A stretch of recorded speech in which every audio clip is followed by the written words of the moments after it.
You are listening to a Dynamicworksproductions podcast. This show is available on iTunes, Stitcher Radio Network, and many, many more podcast services around the world. You can find all our content, music, videos, books, podcasts, and more on our website, www.dynamicworksproductions.com. Have questions, comments, or concerns for us? Head on over to the social tab on www.dynamicworksproductions.com if you'd like to talk to us. Now, on with the show.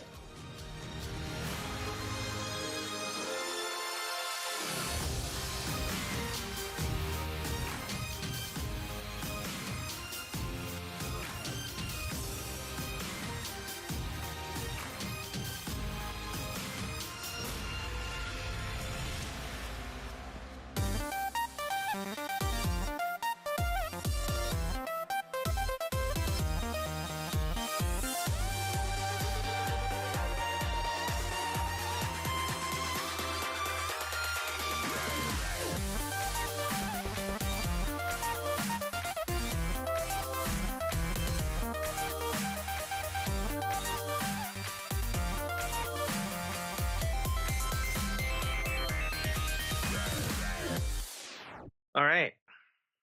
Do a show. What? What? Why should we do a show? We've been doing so good not doing shows. Because the show, much like life, must go on. Yes. I think actually that's the intro. That's it right there. Yeah? Yeah, that's the intro. No more welcomes to, no more. Why must we do a show? This is the start of the show. You ever wonder why we're here?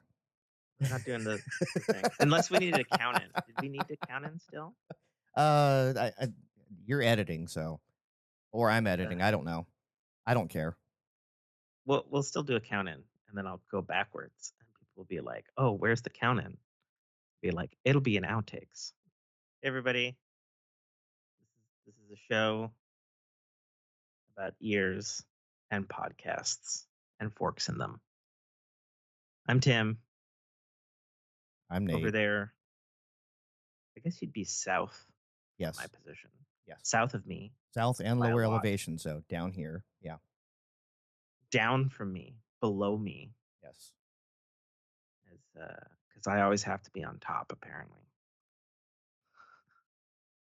I mean, it's Nate. Hi. With new headset and new chair.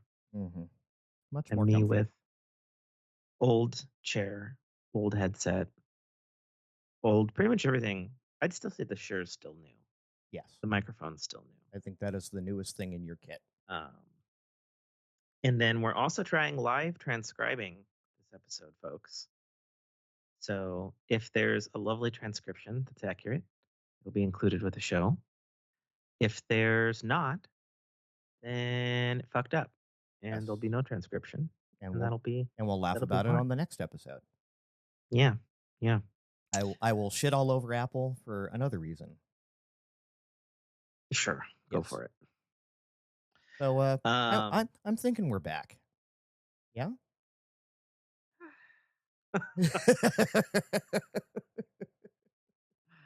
I'm glad one of us feels that way. I've missed you, buddy. It's been a 2025. Yeah, and I'll get into it. Should we land on life? I mean, we're eventually going to land on it. It's kind of the format for the show, unless we decide, like, oh crap, it's been too long, and we're at a 5-hour mark. We're just cutting it off here. Oh, I hope it's not 5 hours. Right. We started super late. Yes, I would like to. Focus on things that bring me joy. So okay, but I mean, maybe the podcast will bring me joy. We'll see. Most of the time, they do. I would hope to see in my smiling face over here. I mean, you're pretty peppy and bringing the energy, and normal Tim would be here for it. Present Tim is just like this fucker with his peppy, happy-go-lucky energy. Match me. I feel like if he had a tail right now, he'd be wagging it. Oh, he's got a ponytail. He just I know we're not live streaming right now. Sorry about that, folks. We'll get back to live streaming at some point. If y'all want it. I mean, I want it. I just have been not Yes. cogent. So, all right, let's spin. Let's see where we go. Maybe it'll be a fun topic. Maybe it'll be a depressing topic. Whee! Let's see. Well, that's of course a fuckery of the ring. I'm right, like smack fucking dab in between air and earth. Okay, I feel like you have to be a tiebreaker now, Nate, since like we're so right on the line. That's fairly unusual. So I think you're gonna have to flip a coin on your end. Do you have a coin available? He's searching. He's searching. Still searching.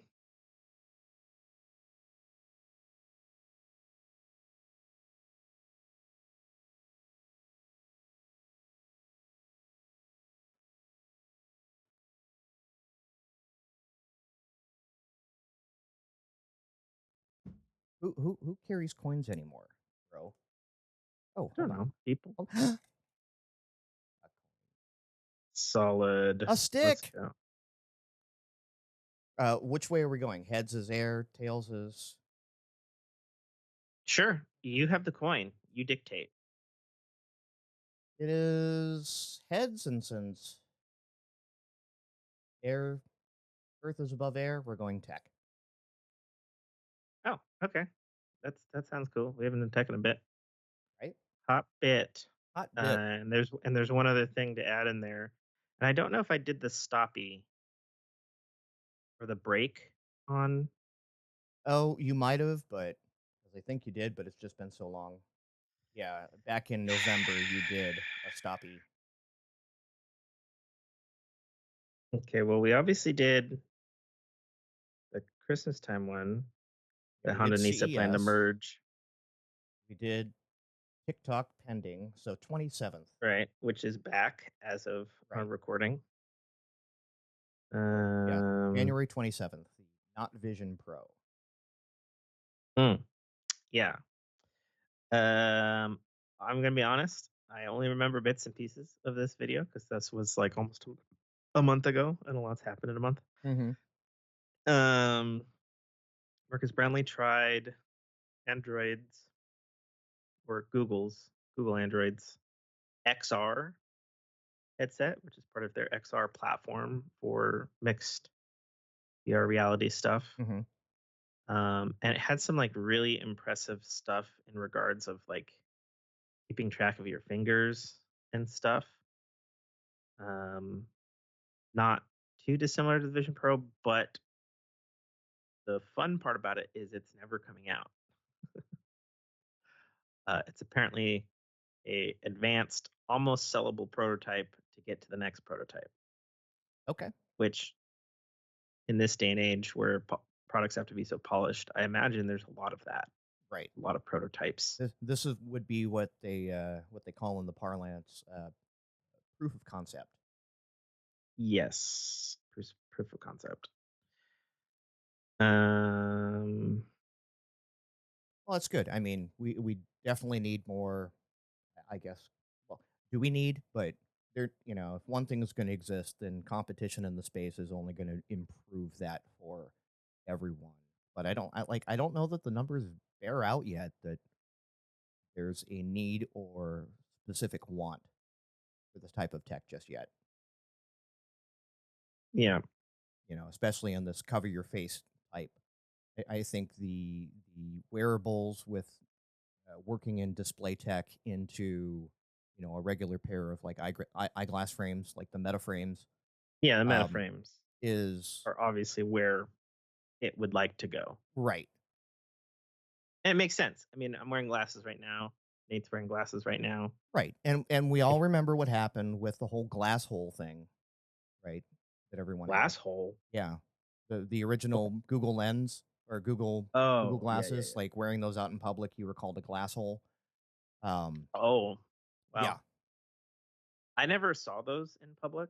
No, Um, because there were I've only a handful seen of them out, but I've seen a fair amount of people with Vision Pros in public. in public walking around, Oh that's just yes, scary. I'm waiting to, yeah, I'm waiting to be behind the wheel of a car and look over and the dude's wearing a pair of Vision Pros and yeah. I was gonna say that's where all the videos come from. Is people driving their Teslas with their oh, with the auto Vision drive. Pros with the Vision Pro on. Yeah, I've seen the videos.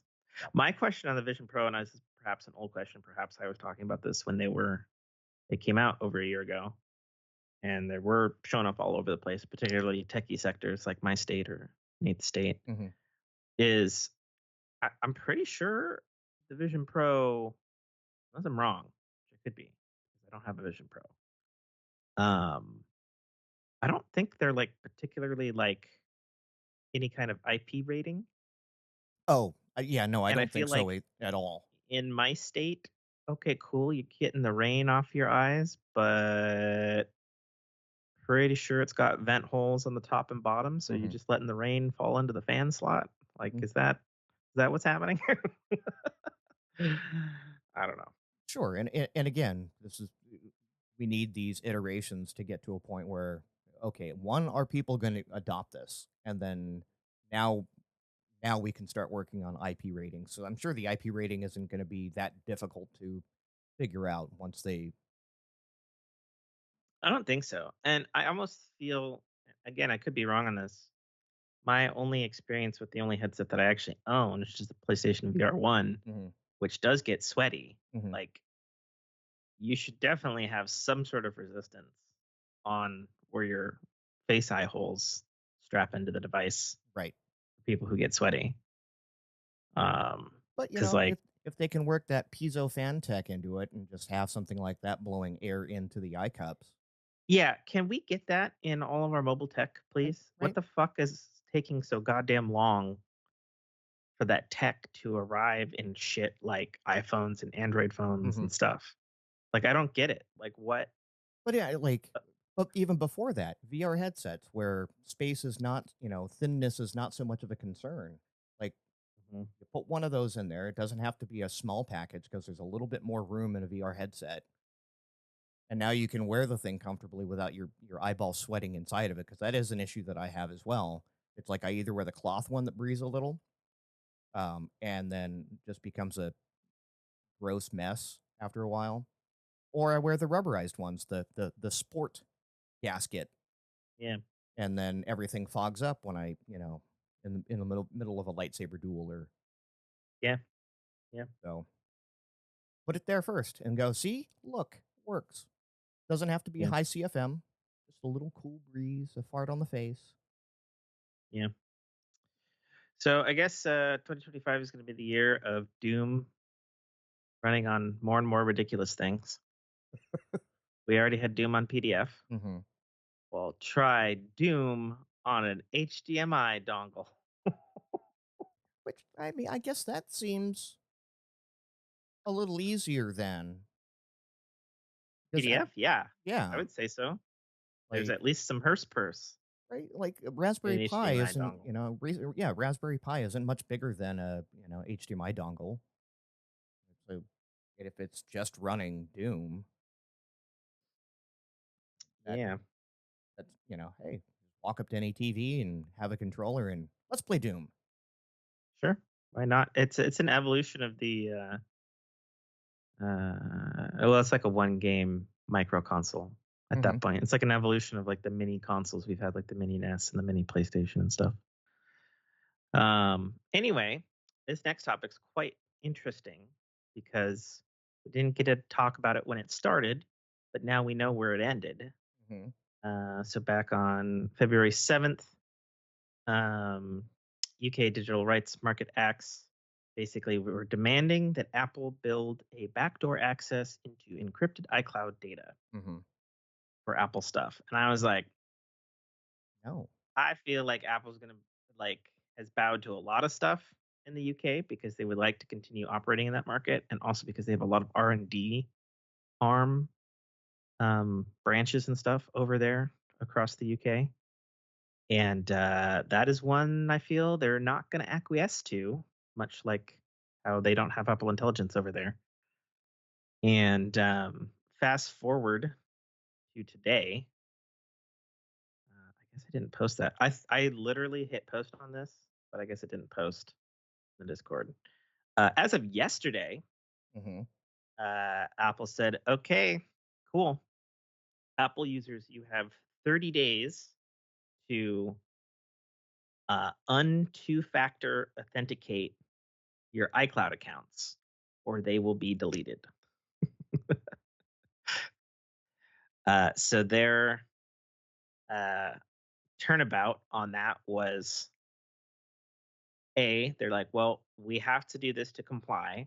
However, we're not giving them backdoor access to encrypted iCloud accounts. We're just not fucking doing that. Hmm. You, as a UK citizen, you have 30 days to turn off your encryption, essentially, so that the UK can do whatever the fuck they want with it, apparently. Right. We're not going to put in And, a back door. We're just unlocking the front door, kicking it open. Problem solved. well, user choice Right. to unlock the front door or just Or have we it be burn down deleted. your house. Right. Sure. Yeah, Yeah. so really no choice at Right. all. And I feel for people who are undoubtedly many Apple users in the Sure. UK because that just like, That's an you overreach. know, Like, it's such an overreach that they want to be into all of your personal data and stuff. And if I was a UK citizen, I would be like, fuck this shit. I'm yeah. moving. And Like, and I honestly can't figure a reasonable justification for that. I've said this from the get go when they started demanding all these different crazy changes and Hmm. putting markets and all this sort of stuff. I said, I've been saying this for years. It's a super slippery slope, Hmm. and they will not stop until they have total access to all the devices completely, filled with spyware and fetch data and everything, Yeah. so that they can just quote unquote know and protect their populace. Right. Like it's asinine. Like I'm kind of, you want to get a warrant and all that stuff, and then Apple can then unlock that for you on a case by case basis. Hmm. I can go there, Sure. right? But yeah, unfettered access, there's a reason encryption is there. And it's not just for protection from government's prying eyes, it's from everyone's prying eyes.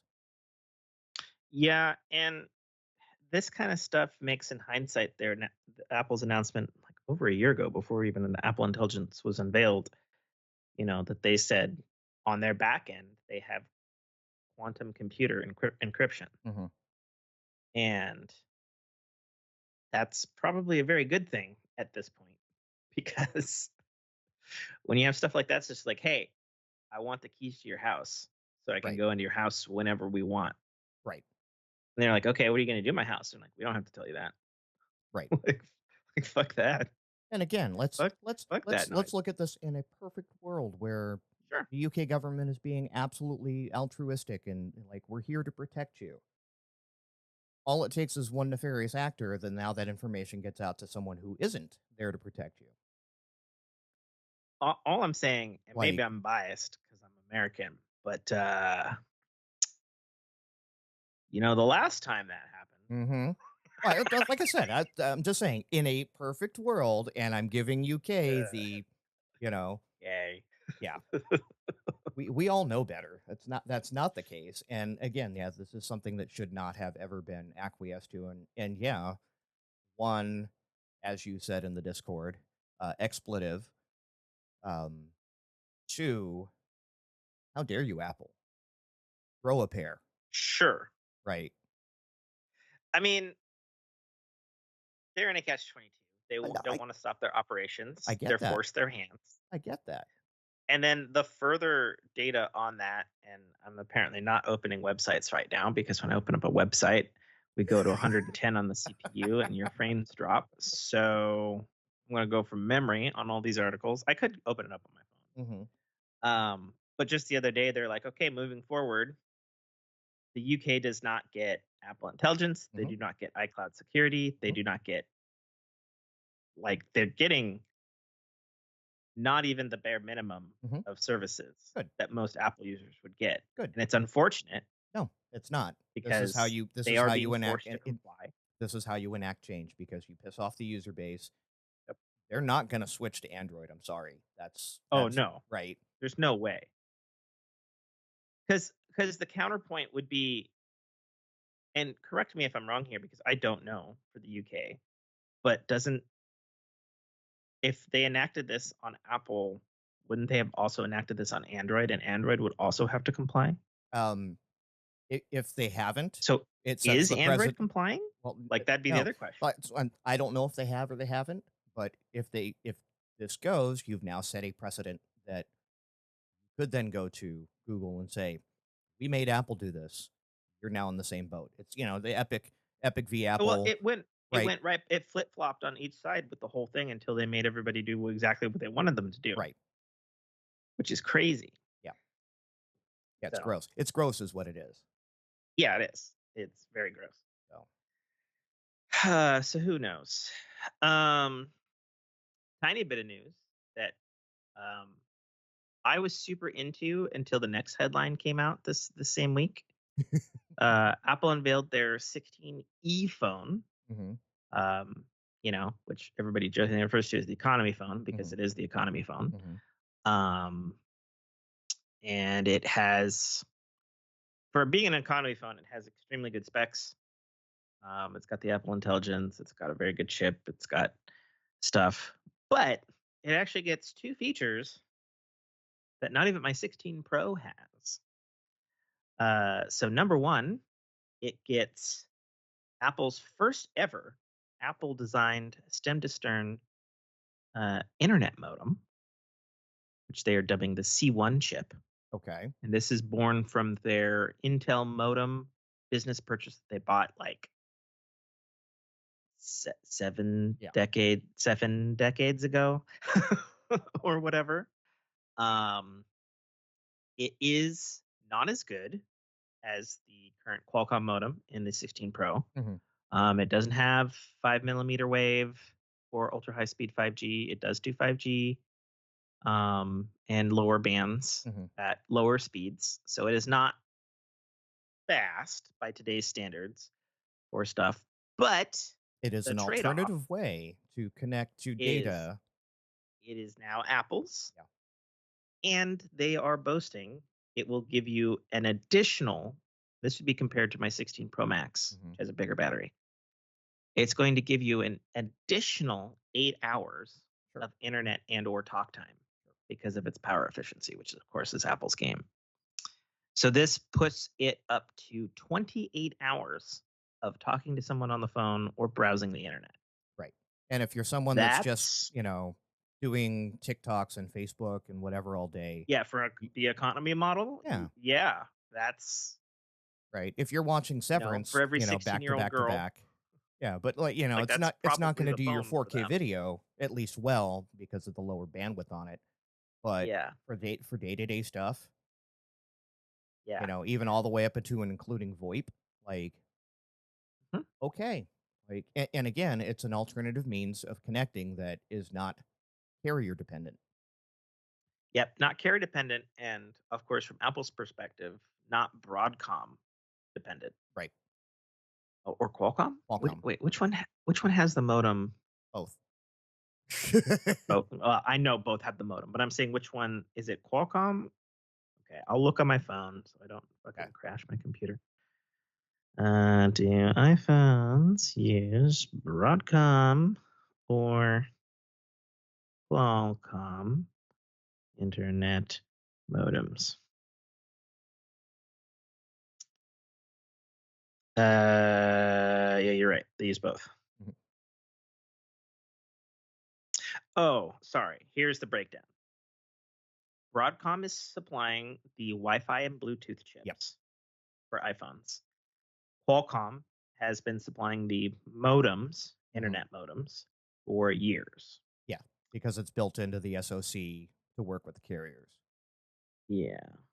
Does the C1 also do Wi-Fi? C1 modem.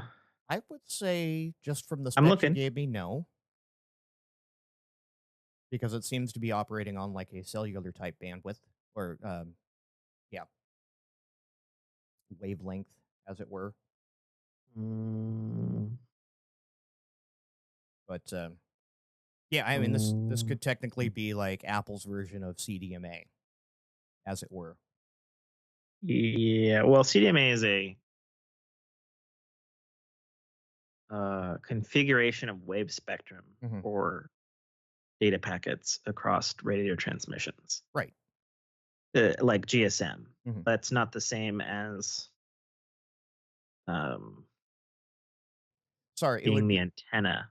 I would say remember the original iteration of 5G, and Sprint had their own. Yes, Yeah. that wasn't 5G. Yeah. Right. I hate that, by the way. All cell phone characters, all the fucking shit Hmm. where it's like, oh, 5G plus, 5G turbo, Evo 5G. not actually 5G, 4G extreme. Oh, get out of here. Get Yeah. out of here with the bullshit. Now we're hitting the 8G marketing, and it's not. Hang on. Well, I might as well talk about this too while I'm also looking up stuff on C1. So, huge news also this week. Well, you never got to the second feature that the 16E had. Oh, it was the battery life. Oh, okay. That'd be the feature. So it Gotcha. has the new modem, and Right. then the And bonus of thusly, that yeah. is Okay. crazy better battery life. Right. Okay. Um, Huge news. yeah. C1. Squirrel. Okay. Side tangent, but only because I'm using it, and I Mhm. also forgot to bring it up. So AI wars is we always got to talk about it. Hmm. It can be never ending for the rest of our lives on this show. But XAI, Elon Musk's AI division Mhm. of Twitter, Mhm. um,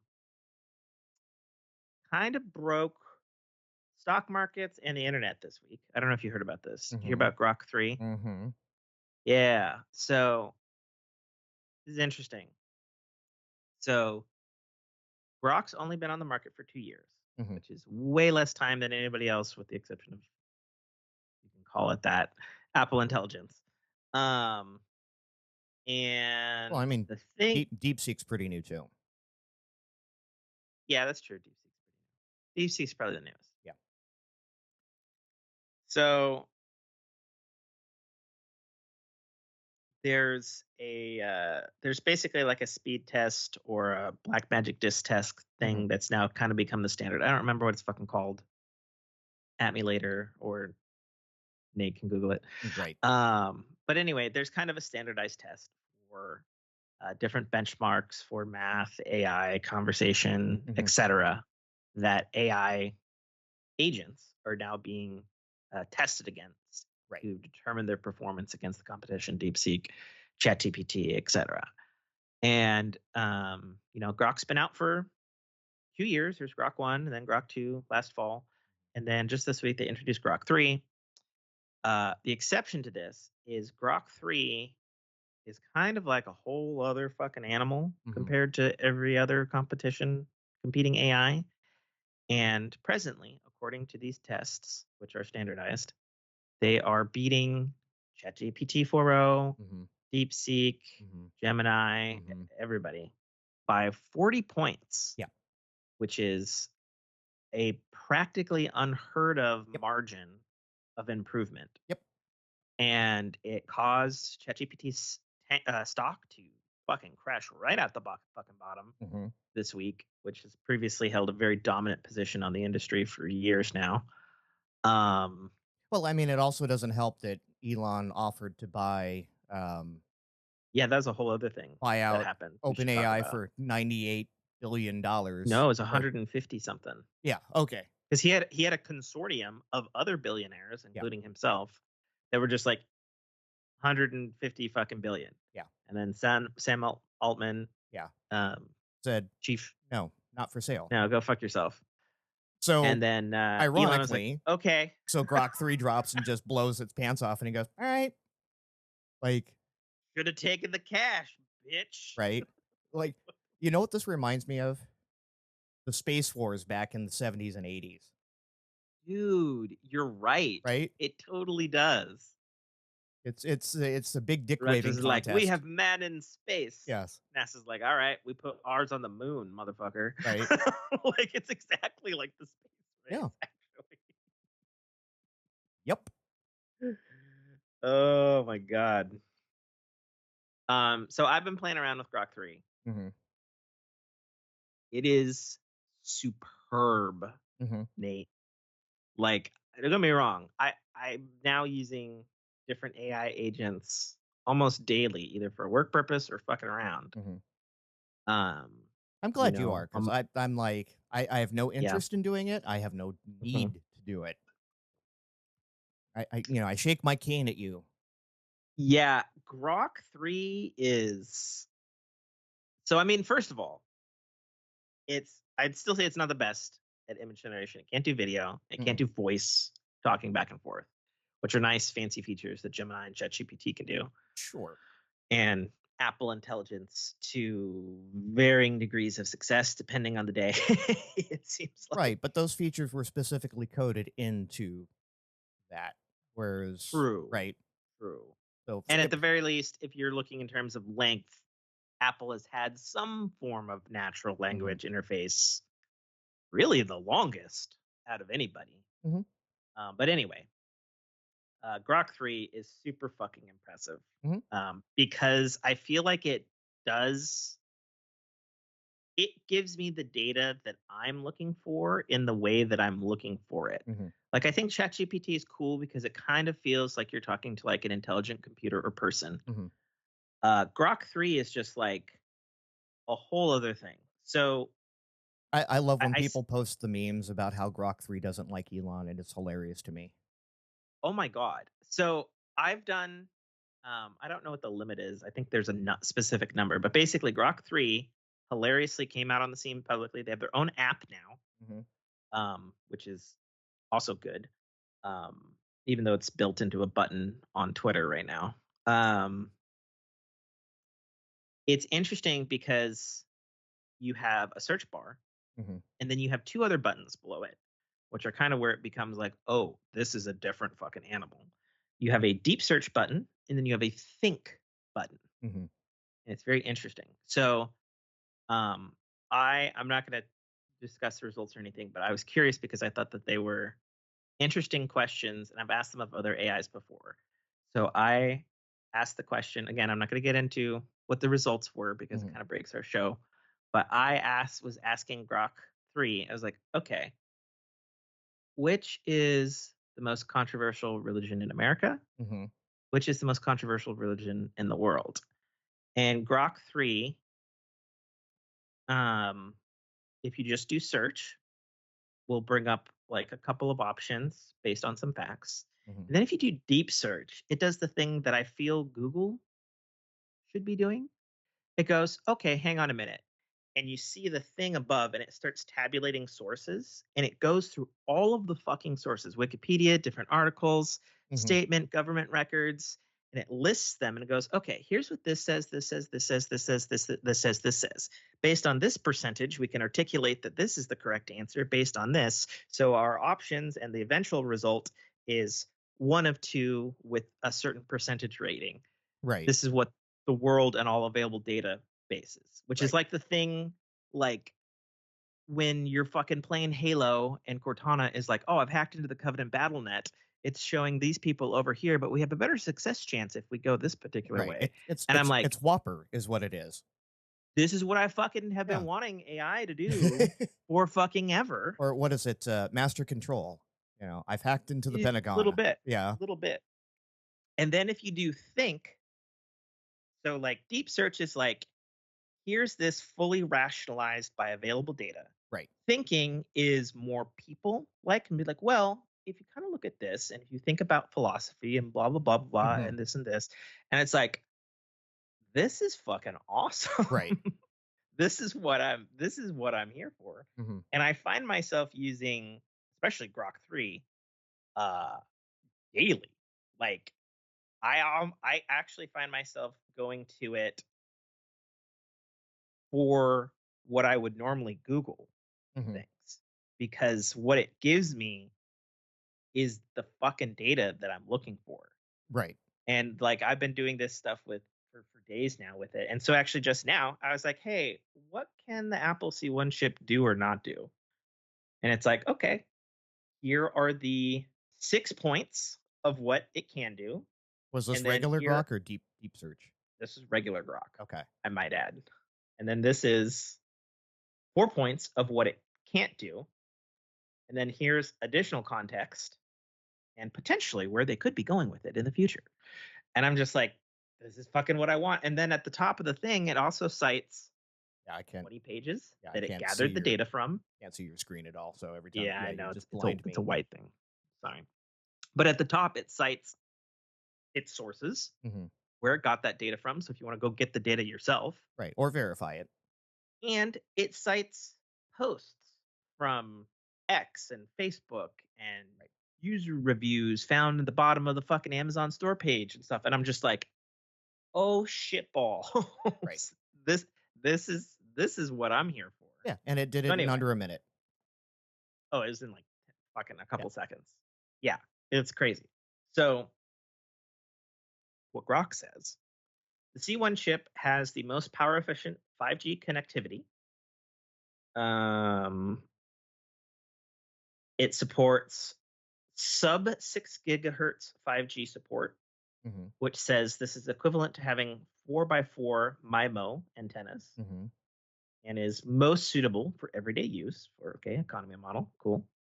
It does still have multi-generation cellular support. It'll handle 4G LTE, gigabit LTE, 4x4 MIMO, 3G, and 2G, but it is not compatible with older 5G networks or top end, or obviously anything below 2G. Hmm.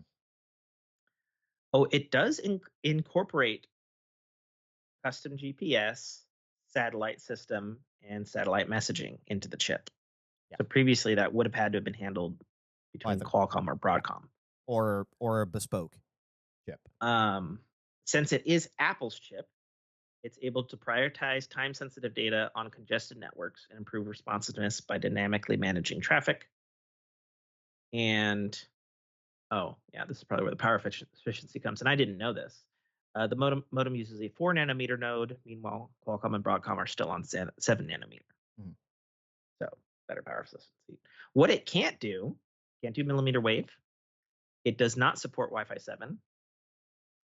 It does not compete with the highest end Qualcomm modems that are in iPhone 16 Pro Max and other phones. It can't do standalone operations as it is an integrated chip in Apple's ecosystem and therefore not available to be purchased or put into other devices, which makes sense. Mhm. Um, and this is actually cool data. The chip has been tested across 180 carriers across 55 countries, which ensures full global compatibility, although Although, not full compatible with every network on planet Earth. sure, But all to um, be expected. yeah, but it's a big step. It's a huge step for Apple, and especially because not too many people have gone to compete in this particular arena Mhm. of chip stuff. Um, this would be equivalent to, hey, everybody has Intel chips and AMD just showed up. Right. Oh, they can do what they do, but cheaper.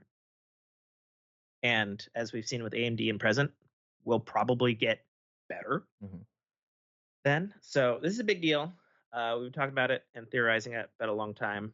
And it's been theorized in the future that obviously Apple's W chip series, which right now just has their local 300-meter communication for Apple Watch and the AirTags and Sure. talking to other Apple devices, that chip will expand into their own Wi-Fi chip, which is something they do technically have expertise in because Right. there was airport was a thing back in the day. Base station Wi-Fi's, and really fantastic Wi-Fi's in my opinion. I was very sad when they stopped doing that. But yeah, it's good stuff. It's good stuff for Apple users. It's good, And and it's good stuff for Apple business because Apple's reliance on other yes. people's technologies is something that's been a thorn in their side for a long time. Mm-hmm. Um, Mm-hmm. Mm-hmm. it's bad for the consumers because that also eliminates, they become the dominant market player, and it's like, well, you're going to pay what we're going to charge you because Sure. it won't work with anything else. So that's the I long mean, and short of it as far as the business as I don't far I don't know about what the I not working with anything else, because by its nature, the C1 chip has to work with 180 countries and 55 different networks. right. So I don't know if that's not working with anything else, Nate. But anyway, Yeah. so I was all super excited about that, and then I totally forgot about that because right next to that YouTube video that day, Microsoft was like, Oh, by the "Hey, way, yeah. hold all of your collective beers." Hang on to your butts. Microsoft just had I think it'd be not even a joke to say that they have just achieved a quantum leap in quantum computing Hmm. compared to the competition. And this is interesting because this data, in terms of them being better than the competition, actually comes from my wife. Um, I was trying to explain this to her and I wasn't explaining it very well. So I was like, just watch the fucking video. And then she's like, oh, I wonder if that's better than IBM and Google's. And I was like, that's a very good question. And then she went and did the research and stuff. And anyway, basically,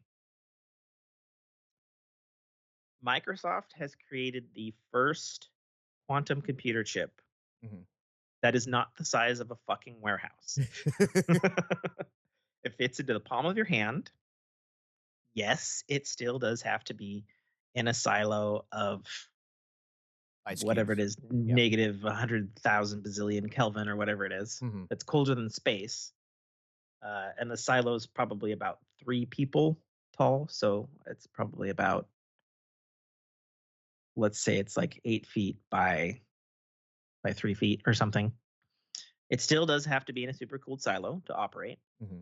However, the chip itself is not the weird chandelier hanging from the ceiling with the fancy gold wires everywhere and stuff. Right.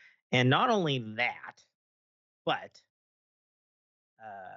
Google's quantum computer and IBM's quantum computer, one's at 10 qubits, the other's at 100 qubits, and Microsoft's at 1,000 qubits and growing exponentially every day. And that sounds strange to say because, like, well, if its chip is designed, it's like, well, yeah. But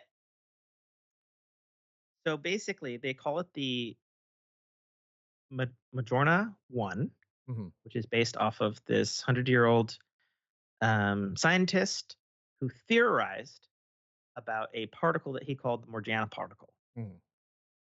And they found this particle by using the predecessor to this Morgana 1 chip in quantum computing. And they found it and they were able to isolate it and harness it and then use it to create a new particle Right. that has previously not existed, or at least has not been Observable. Yeah. observable by humans in our history.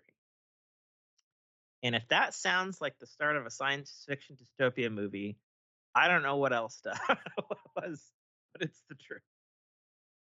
And they harness this particle to make what they're calling a topographical substrate, which is a fancy new term that they are dubbing Topological. for a type of superconductor Hmm. that is the basis of the physical mechanics Yep. and of this chip that they have invented. And they did this by breaking Moore's law. And this chip has subatomic particles Hmm. in it, which theoretically, as we've talked about ad length and ad nauseum on this show about how you get down to nanometers, 2 nanometers is the limit. Well, it was, and they were able to get it a little bit smaller at 1.5 nanometers in the coming years. But we're talking about subatomic, which is on orders of magnitude smaller Yes, and than a nanometer. the kind of a misnomer there because Moore's law is physical limitations of your Yes. devices. When you're talking at the subatomic level, you're actually not, you're just occupying space. You're not actually occupying the wires. Okay. Like the way they're doing the topological, it's like if this qubit is this tall, it's a 1. If it's this tall, it's a 0, or this tall, it's a 0, right? Mhm. So you're not actually running that across a wire where Moore's law would then apply. Okay. So I'm going to defer to you, yeah, person who has an electrical engineering yeah. degree. But yeah, I mean, to be 'Cause able to this stuff, operate at, to be able to operate at that scale, and it's yeah, like where you're no longer wire dependent. yeah. Like that's The crazy. way that I was trying to put this into terms that a mere mortal could understand Hmm. is, Ant-Man Hmm. in the Marvel Cinematic Universe, and when he goes subatomic, and it's just such a orders of magnitude Yeah. smaller than you can almost conceivably imagine, Hmm. to the point where they did the entire third fucking movie in a realm that was like its own universe. Hmm. That is literally what's happening Yep. with this chip, which is A, mind boggling to think about, and B, oh, Microsoft has left the building of competition for these quantum chips, Hmm. and everybody's going to be playing catch up Oh, and because here's damn. here's where I start getting like when you get into string theory and spin theory and all that, like they've Mhm. already seen that you can spin an atom over here or a particle over here and it spins the exact opposite way over here. That's basically wireless data transfer Mm, with no okay. wire. Like imagine if you're doing these subatomic particles and you're just using that to just transmit data across wherever. Like you could have near instant uh communication to let's say a colony on Mars. All I'm saying is, isn't this how the fucking transporter tech works in fucking Star Trek? Isn't that how that works? It's Kinda. breaking up a person into subatomic particles to be able to then slingshot them through existing particles that's Eh, then caught, and then you get rearranged into the correct formulation of data I or mean particles. that depends on how you view transporter technology because the other theory on transporter technology is the you that went into the machine is not the you that came out of the machine. It's just Yeah, an that's exact yeah, yeah, that replica, makes sense. right? Yeah. I think this would be along those same lines, and you're thinking more like Tron, Yeah. Yeah. Yeah. Yeah. Yeah. Uh-huh. right? Fair. I guess it's interesting because, even though I'm not great at math, I feel like I understand, as we are now referring to them as we're entering this quantum age, this AI age. Hmm. And they're referred to in this 12-minute video that I encourage people to check out on Microsoft's YouTube page about the Morgana. Um, It's funny. I saw all that. the computers we're using right now are linear linear processes Hmm. or classical computers. Hmm. They're doing a series of things so mind-numbingly fast that it seems like they're doing multiple things at Yeah, but once. they're really But just in fact, they're they're not. they're brute forcing ones and zeros. Correct. And it's crazy. So the examples that they used of being able to pair this chip with the best classical computers and AI Hmm. was they theorized that chemists and scientists could use it to create a battery chemistry in a battery that would be tested within, I guess, a simulation on the chip, Mm-hmm. but be so scientifically accurate so as to not hold lab trials.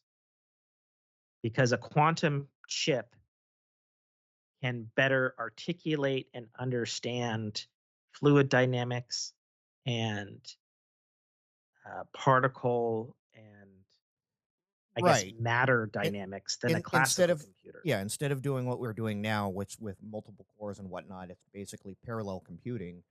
And it's like here's the question being asked, and all these other processors are doing the things, and it looks really cool, but they still have to answer the one, Yeah, right? versus a quantum computer is almost like a omni processing computer, processing all variables Mhm. at once, Theoretically, yeah, arriving to a yeah, conclusion. yeah. I mean, They used the example of battery chemistry. They used the example of being able to figure out how to change a particle in organic matter to remove, say, the particle of the food that people are allergic to, hmm which speaks to me in volumes. hmm And it's interesting because that's in a way that's not like how we have genetically I guess it would be. I don't know. I don't know if it well, is or it isn't genetically modifying a yes, plant, but it's being yes, able it to is. isolate specifically what the thing is. Right. I look at it in terms of this, say water purification, right? We're either running it through a filter or we're adding another chemical to it to make the whatever, say there's arsenic in the water. You add another chemical to make that inert. So now you know, while you've canceled Sun shifted. while you've canceled the effects, you're now ingesting something else. Whereas this could like find the one particle and remove it. Yeah. So, It's I mean, it's don't even look at that in terms of food. Look at this in terms of cancer yeah. research, Yeah. right? No kidding. And Look at this in it's terms of interesting. virology, right? It's interesting because um you know, I guess since our last podcast, we have a new presidency, hmm new old presidency, hmm and one of the things that he had announced that's relevant to this was that they are building a government supercomputer, the likes of which the world has never seen, Wow. I and forgot the they finger straight quotes up, on that. yeah. You want me to do the hands? No, it's just Um, overused but terms from him. Uh, the the current president of the United States did state that we're probably about 2 years away from curing cancer. yeah, And I but so did think the with last guy. stuff like Yeah, this, like maybe we really are. Maybe right. we really, really are entering an age where w- there's going to be able to be um, problems that people have thought about, but haven't even considered or begun the research to try to figure out that we'll be able to figure out now. hmm Like, when I think about this, like the Grok 3 thing, it's like I'm able to get an answer to a question based on available data in a couple of seconds. And that's linear classical computer thinking. hmm But I'll be able to ask something like, hey, why does my body get fucked by gluten? And conceivably, we'll be entering a future where there will be probably better ways to scan your body and get data from it. hmm And you'll be able to get specific body data Yeah, or do and more with then the data they're ask a already getting. quantum computer, Yeah. hey, the fuck should my diet actually be? And it will arrive with a correct answer or your So body chemistry and DNA type. here's the two answers. Like, this is insane. Obviously 42 Maybe it's not. and Soylent Green. I feel like fucking when we're able to ask these questions through quantum computer through like Guac 80 or Grok 80 or whatever. Glock. Yeah, Guac 80. Um, it's gonna be something like the answer is 42, but viewed from the side. hmm Or something something ridiculous like that. You know what I mean? Like, I don't know. It's anyways. Uh Microsoft's made some really cool breakthroughs. Yeah. And they've even talked about it. It's the single longest R&D project they've ever had Hmm. at Microsoft, dating back 17 years. Hmm. And this is just big news. This is just huge news Yep. because it just is. It just is. Like, there's just no other way around it. Whether this was IBM saying this, or Apple, or Google, like, this is just fucking fundamentally huge, crazy, awesome news. So at what Uh, point? At what point do the Vulcans make first contact? I don't know, man. Who's to say they're not in the quantum realm? Are they still waiting You for us to know? spin up our first warp engine? Is that what this is? Well, it seems like we'll be able to figure out how a fucking warp engine works, or maybe that's not even how it works at all. Like, I always think of Futurama, Hmm. right? You ever watch Futurama? Have we talked about this? Hmm. I have. I'm not as What diehard as one you are. one of my favorite, like, quasi scientific lines in that show from the original first series of Futurama was, "Oh man, the warp drives like broken or something," and Fry's like, "Oh gosh, do we have to have like some kind of fuel?" And Farnsworth is like, "Don't be stupid. We just need to move the entire universe." And it's like, "Oh, well, but maybe that is the case. Hmm. Maybe it's the universe that moves, not the object." Hmm. You know what I mean? Hmm. Uh, so I don't know. Cool stuff. Very, very neat stuff.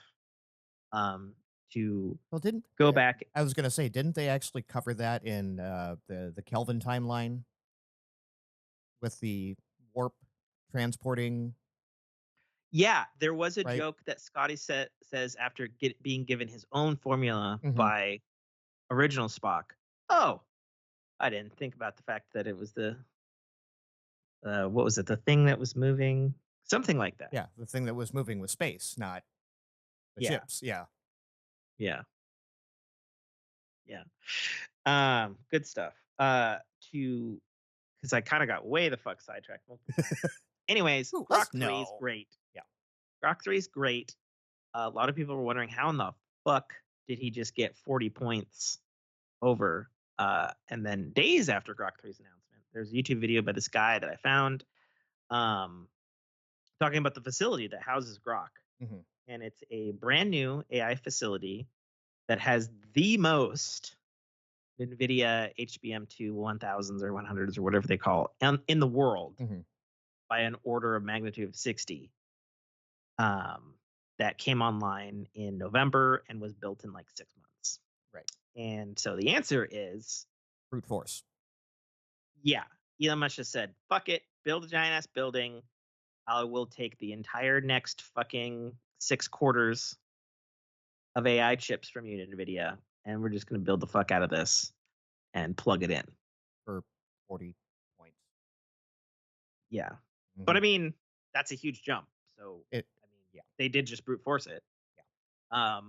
But then to finalize on that on Grok 3, and it is great, unlike competitive AI, the big, huge difference about Grok 3 is Grok 3 is active and has a 2-day lag in terms of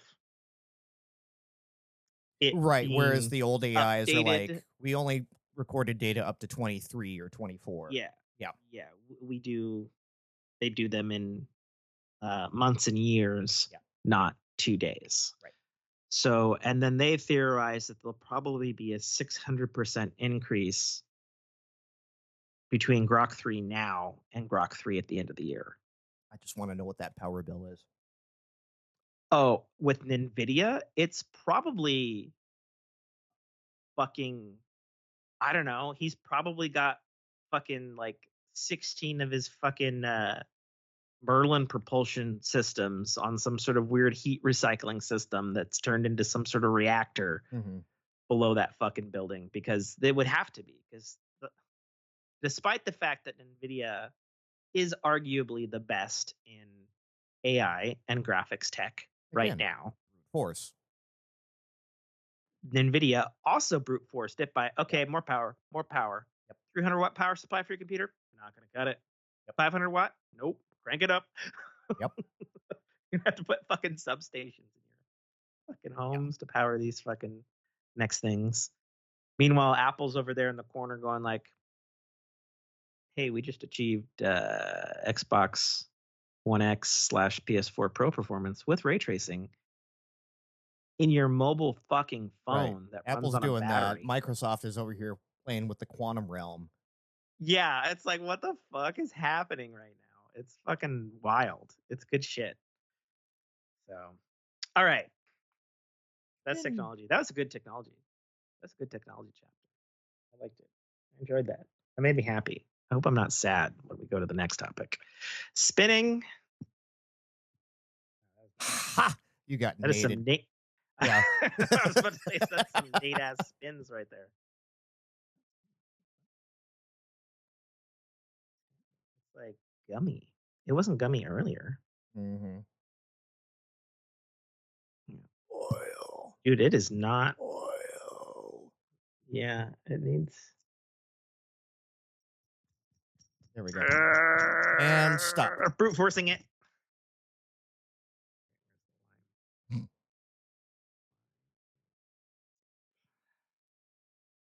By fire.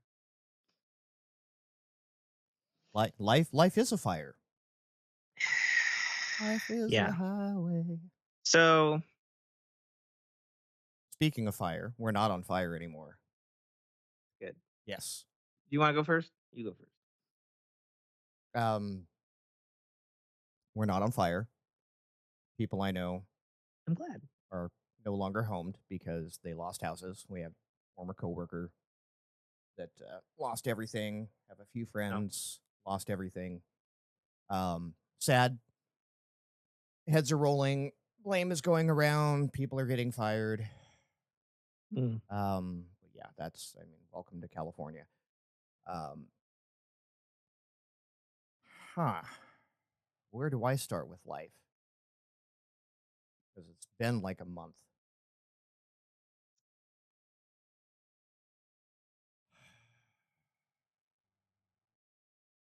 Kids are good. I have one that likes to throw chairs at other kids when she gets mad. Oh, that's not good. Yeah, I've already had a couple of meetings with her teacher. Like, Okay. this kid is stronger than she looks.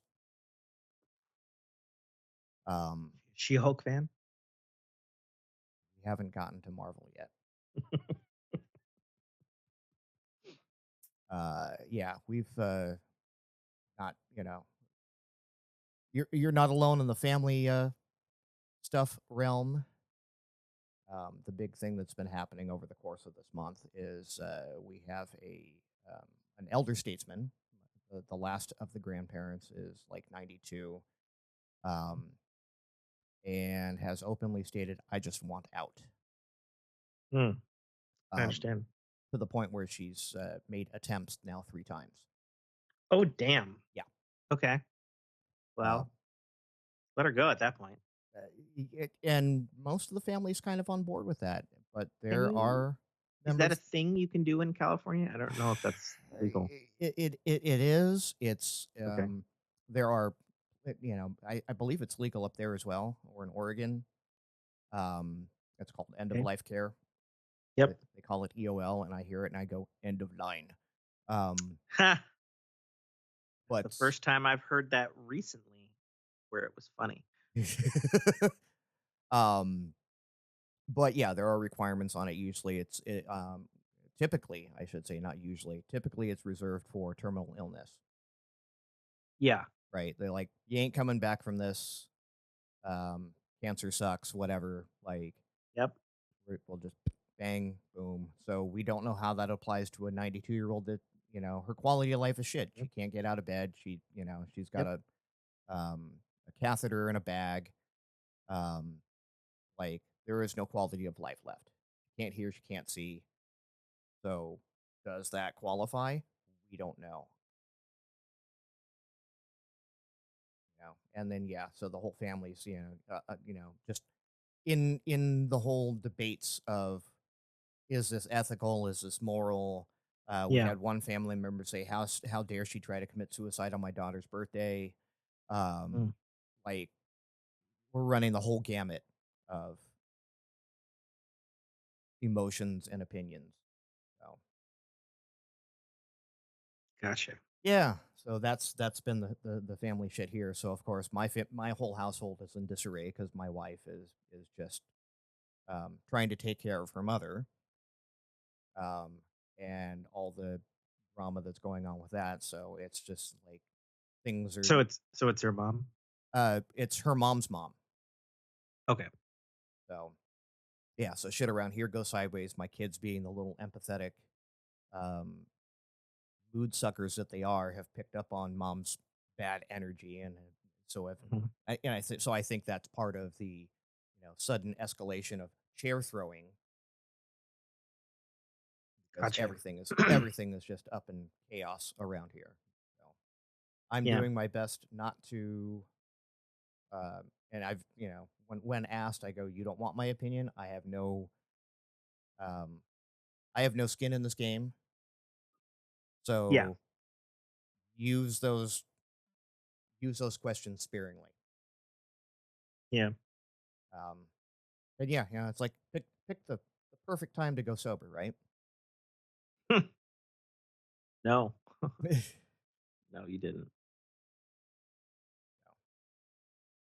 Well, on my end, as obviously everybody's been noticing, and I've talked lightly about um, since November's podcast, um, there's a lot of family drama and trauma on my end, and I'll just rip the band aid off. My father died. My grandma is dying. One of my cousins' wives has cancer. And there's another thing that's also pressing on me that I am not at liberty to talk about at this time. So there's a lot. There's a lot happening in 2025 Yeah. on my personal side. And pretty much all of it sucks. Hmm. Obviously, the father is a huge thing. Everybody has heard me on this cast, probably mostly talking negatives about him. Um, Yes and no, but yeah, I've been around a long he, time. yeah, he died January 30th of 2025. Um, I was not there. He had his digestive system had stopped functioning because his heart had gone lower. It was at basically working at 10% when I heard end of life from the doctors in Spokane back in December. Hmm. He was able to come home and had a little bit of life before the end. And even though he wasn't eating for those last 7 days because the body wasn't working, um, I'm told um, on the last day it was very peaceful. Um, my folks, or I guess folk, live 3.5 hours north of Spokane. If you know the area of Washington, that's obscene. Yeah. Getting out there to help my mom handle everything that's going on over there has been extraordinarily challenging because we're in the middle of winter. Hmm. And even though it's not so wintry where I live, it's -17 where she is. Right, and over a mountain range. Yeah. Um, I guess I'll just talk about the last trip that we did, which was 2 weeks ago. I went over in my old work van, which we had in storage, pulled out of mothballs.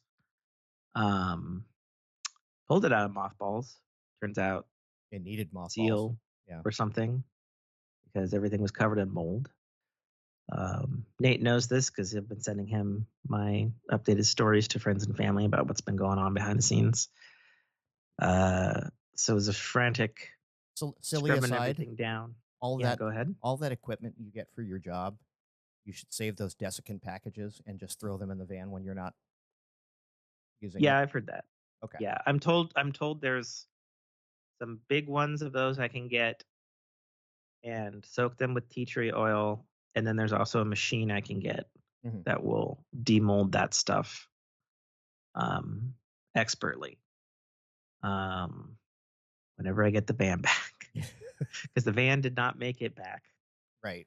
It went and it made the journey. Good old girl, because we intended to pack it with all kinds of stuff to bring back here, assets and things. But alas, that didn't happen at all because she did not want to start. Yeah, she said, "Fuck this cold." -17. Yep. I was doing the best I could mechanic work in -degree weather. We tracked it down to either being main electrical lead between the battery through the system down to the starter,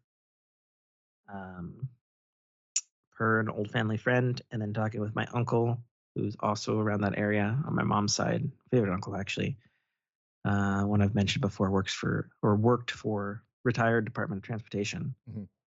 Mhm. He was like, well, knowing the area, knowing the age, knowing that it was a Chevy, he's like, it's probably just too fucking cold. And if you hear one clunk, that's it wanting to go, but fuck the cold. Right. I said, yeah, okay. So he's like, you can either haul it or wait till spring. So wait till And we're spring. like, maybe. We'll see. We looked into what it is because you only get so much distance on AAA. Right. So my three choices are haul through AAA to its maximum limit. Mhm. Then at that time, go into extended coverage through AAA, which is $6 a mile. Mhm. Which it's not bad actually. Or at that point, negotiate with whomever it is that's picking it up, whatever their cost is to go that distance back to here, Mhm. or wait till spring. Those are my Or two choices. or rent a car trailer from U-Haul. At that distance, it would be cheaper to do any of the other things. Really? Yes. Hmm. It's like 1,035 miles. Right, but the trailer doesn't So accrue mileage, and you just tow it with your own vehicle. sure, date. What own vehicle? Still have the other work vans, right? Yeah, but we're not supposed to use those for personal things, Nate. I won't tell anyone. Yeah, they also don't have tow packages, so Oh, you god damn it. also a thing. Okay. Also a thing. Yeah. Wait Anyways, till spring. You're not using old yeah, Bessie I, anyways. I think that's it is the old one, so it's like we're not in need of it presently, so it's not an emergency to get it over here. And if it is, we'll have it towed. If not, spring. Yeah, and you're not paying the storage yard anymore either. Well, I am because I have to keep the spot. Okay. I'd say, pause that subscription until you get the vehicle back and then go from there. I mean, that'd be cool, except the rate's good, and finding a spot to begin with was a bitch. Okay. I didn't don't know realize why I was in this area. Yeah. Like we originally wanted a covered spot because obviously that'd be good, and then we could use it for other purposes as well. None around that aren't like 60 miles away, and at that point, that's not worth it. Right. And we found one uncovered spot. Well, I'm like, okay. wow, Fair enough. okay, sure. I think it's actually technically a small RV spot because it's like a long stall, but whatever. Obviously, the uncovered was a mistake because I didn't know there was a fucking bad seal. Yeah. Had no idea there was an issue. Also doesn't really make sense because that one was always parked outside, like for years. So Right. even though we were But using it, but you drove it, so you got air through it, as I opposed to guess it you think that's sitting. all it was? Yeah, windows rolled up, moisture stagnating. Yeah. Yeah. Okay. Okay. Anyways, that was a whole thing. Not great. Um, having to go through records and old things. Like, I'll talk about the Mac side of stuff. So I am now the inheritor of.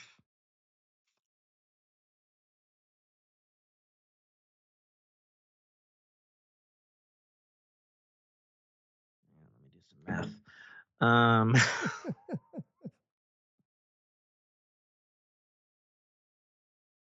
Is that stuff being stored under the tortilla there? No, it's on the floor in a Oh, okay. box. I'm an inheritor of, to my knowledge, 80 SD cards, all with pictures on them. And I've been going through them slowly and reacquiring them. When I was over there, I did a consolidation of different Mac hard drives and stuff. Mm-hmm.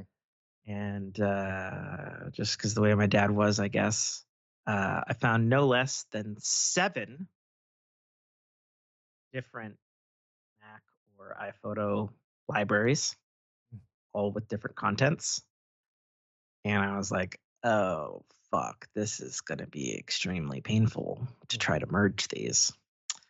I guess I'll do a little pimping. Google led me to an app called Power Photos, $70, Mac only.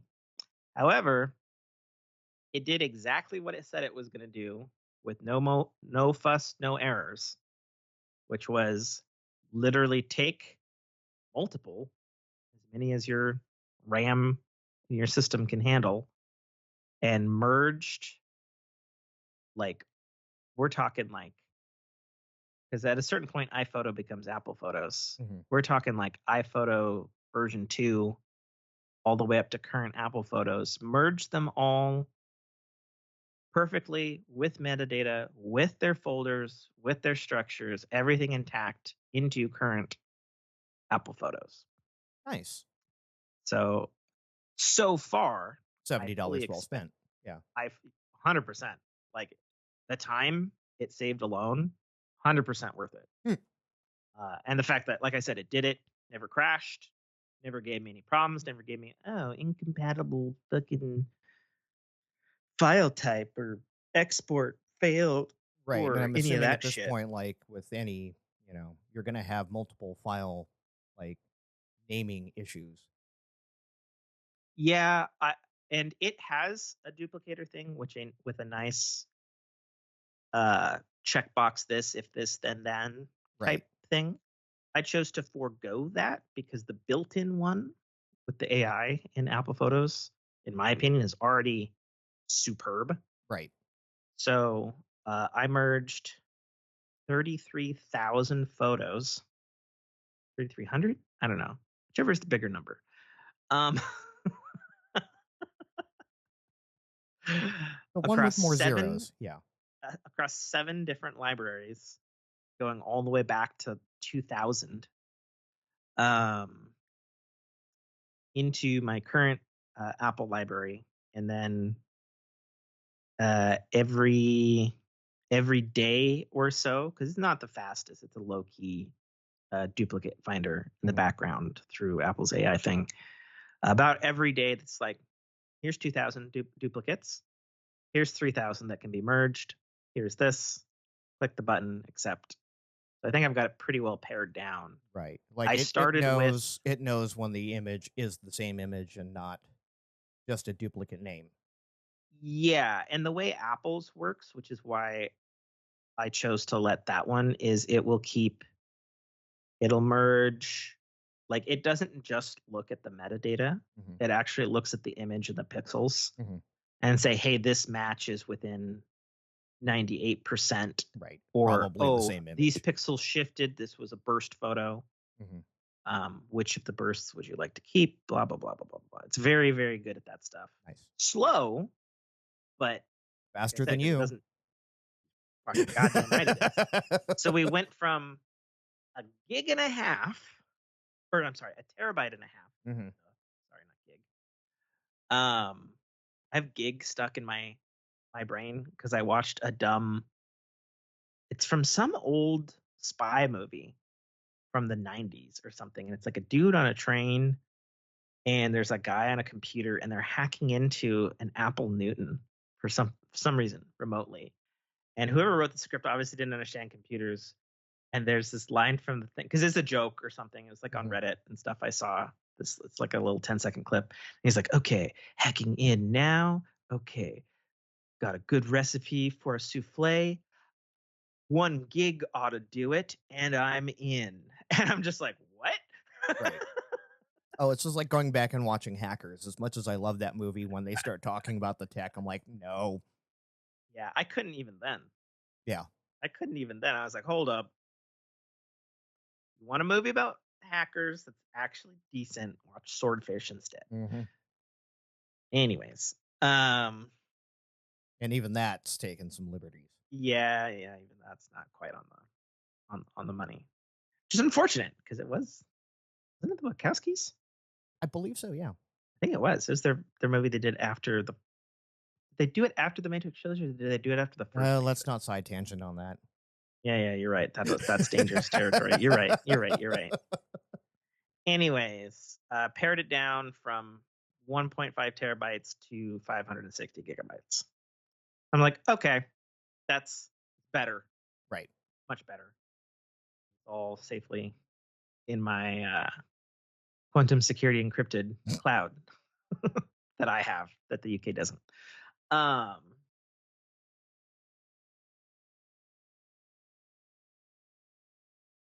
And I hear people yelling outside of my house. Oh.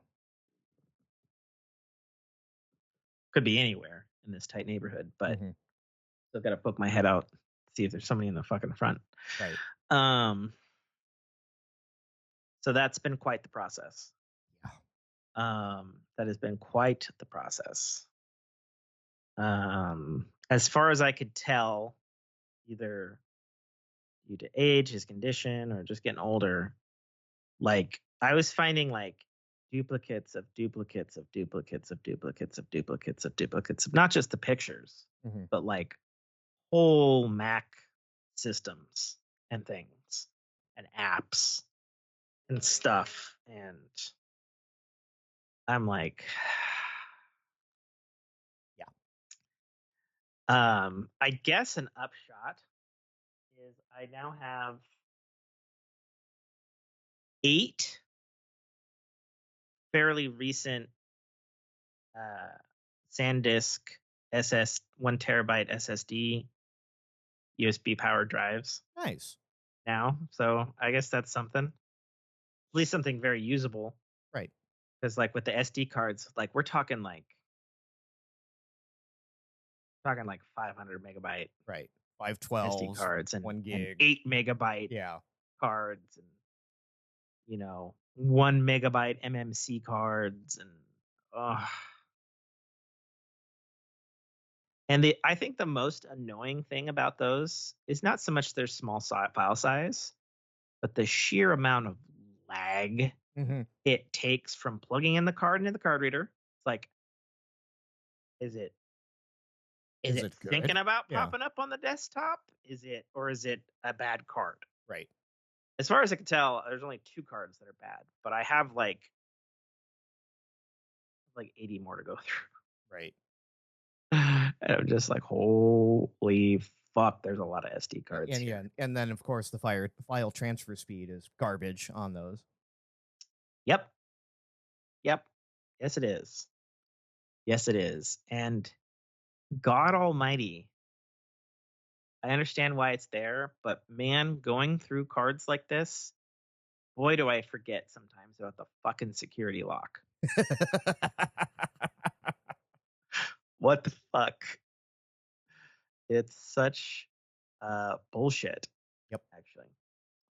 But yeah, there's a couple other things he bought right before he died. I now have, for some reason, two um two fucking, I don't even know why he bought these, but he did. I have two 2024 Anchor fuck off batteries Okay. with 140 fucking watts Nice. of Okay. fucking output. The kind Uh, that can actually charge your MacBook. yeah, and Yeah. did. We had Jessica's MacBook. Jessica was with me on the last trip, and she's still on an Intel, so it's a hungry little fucker Yeah. for power. And this shit ran it all fucking day without a sweat. Nice. Um, when I got there, there was one of these plugged into one another, and they were trickle feeding each other for God knows who knows how long. Wow, that is That is some that old is man one of the shit. Is biggest what. reactions I've ever seen from you ever. And having Oh, been with you in person several times now and many years, that one struck your chortle bone like nothing I've ever seen. that is such old man shit right there. That's We'll run out It of battery if it plugs into itself. it's so wild because, I'm and I've surprised the talked things about, didn't break, like they didn't fry. I'm well, it's an Anchor, so that's why. Yeah. There's an intelligent Qualcomm chip power managing all that shit and going, oh, is this what we're doing? Okay. um, but yeah, I've said over the years, um, many bad things about my dad and stuff. But in going through safes and finding records and stuff, like I found his full certification for power engineering, which would be your electrical engineer's equivalent certificate, Mhm. non-transferable from Canada. And I'm just like, how? Like, you literally have the certification, and here we are, batteries plugged into each other. Mhm.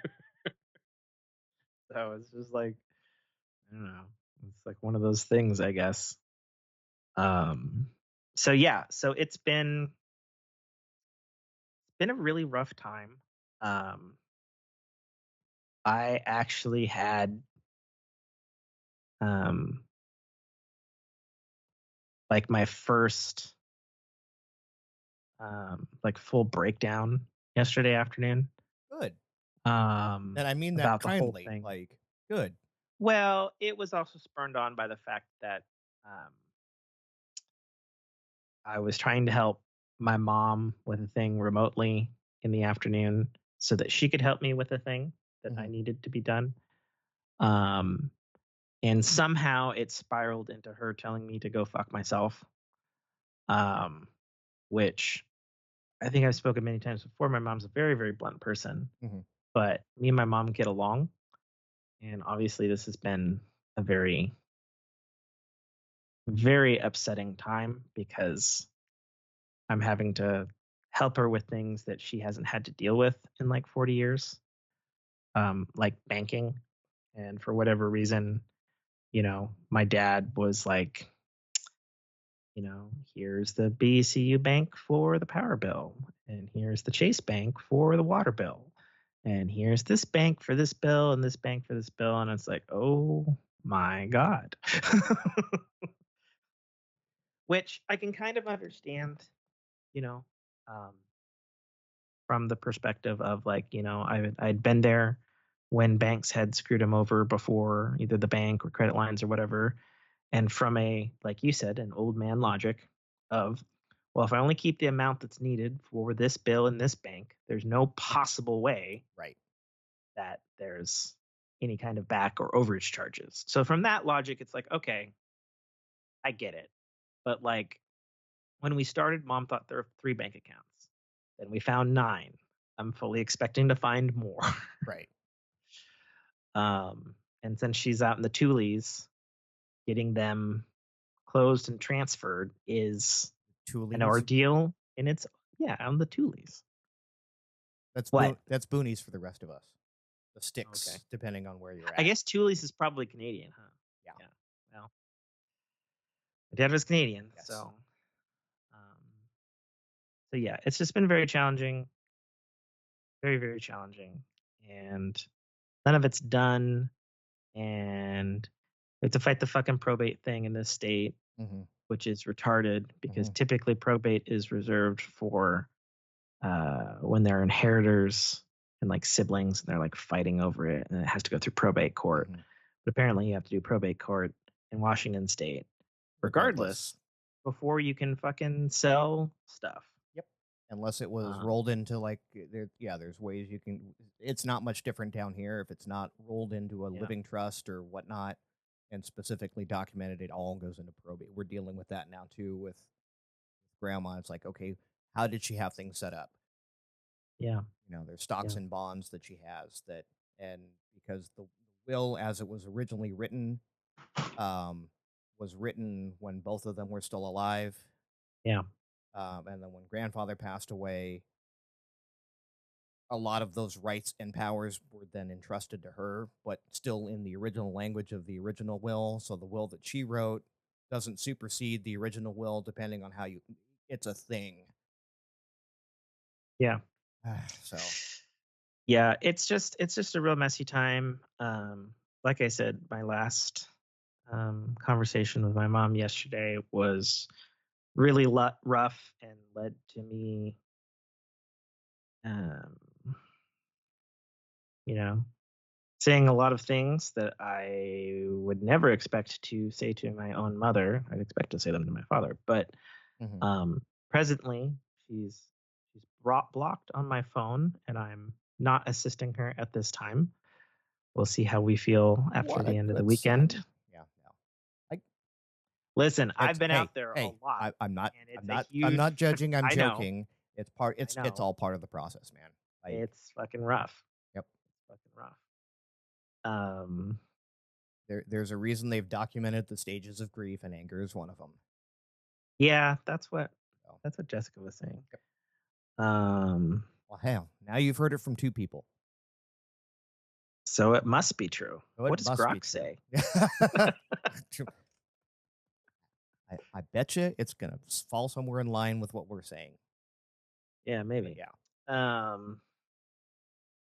Yeah. So anyway, so that's particularly hard since that just happened yesterday and kind of caused me to break and have a couple of meltdowns yesterday. Yeah, it's just hard. Something I said very recently to someone I didn't expect to have a conversation with was a work person. But you know, there's been a lot of misgivings and anger and frustration at my father over the years. A lot of it displayed and talked about on this cast. And something I found myself saying that I didn't expect shortly after he passed was, you know, I know all those feelings are there because that was my entire life with him. I was like, but like the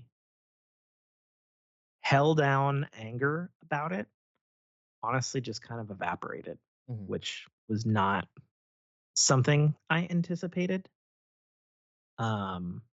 And it was weird. It was almost like, this is going to sound a really fucking dumb analogy, but it's almost like when you're playing like peekaboo with your kid and you're saying peekaboo and the kid's like, oh, where the fuck did he go? Oh my God, it's magic. I'm so worried. I'm scared. And then you fucking see it and it's like, oh, there he is. I'm happy to see that person. And especially because, you know, my dad did live through really the first several eras of computing, from its birth to, you know, this year's worth of computing. He, you know, almost everything is digital, even photos and stuff that he had going back to the 70s and stuff he had digitized at some point. Right. You know, obviously not good digitization for what they were in the 2000s and the 90s and that sort of thing. But there's a lot of stuff. So it's good that there's that, and it's good that there are obviously, as I was talking about last podcast, maybe I was hoping to sit down with him and do like what I did with my grandma and do like a podcast about his life and stuff, even if it was just for me. But didn't get that chance because he probably would have been game for it. But it's interesting because there's been a bunch of stuff, remembering tales and stuff and remembering times and stuff. And something that's very obvious, especially going through stuff and memorabilia and stuff that he had in safes and whatnot and all that sort of stuff, is like the dude lived like a really, really full life. One of the paper clippings from some newspaper in Canada was him being interviewed by some newspaper journalist about winning Honda Odyssey racing back in the 70s, and him with like a Playboy bunny with a first place trophy. And it's like, that's wild. And that's juxtaposed to, I'm in possession of his iPad now because it's mine now. Mom doesn't need it. She's got an iPad Pro, so she doesn't need an older iPad. And like going through cleaning out accounts, getting whatever data I can off of it, and with the iPad before I wiped it, I thought, oh,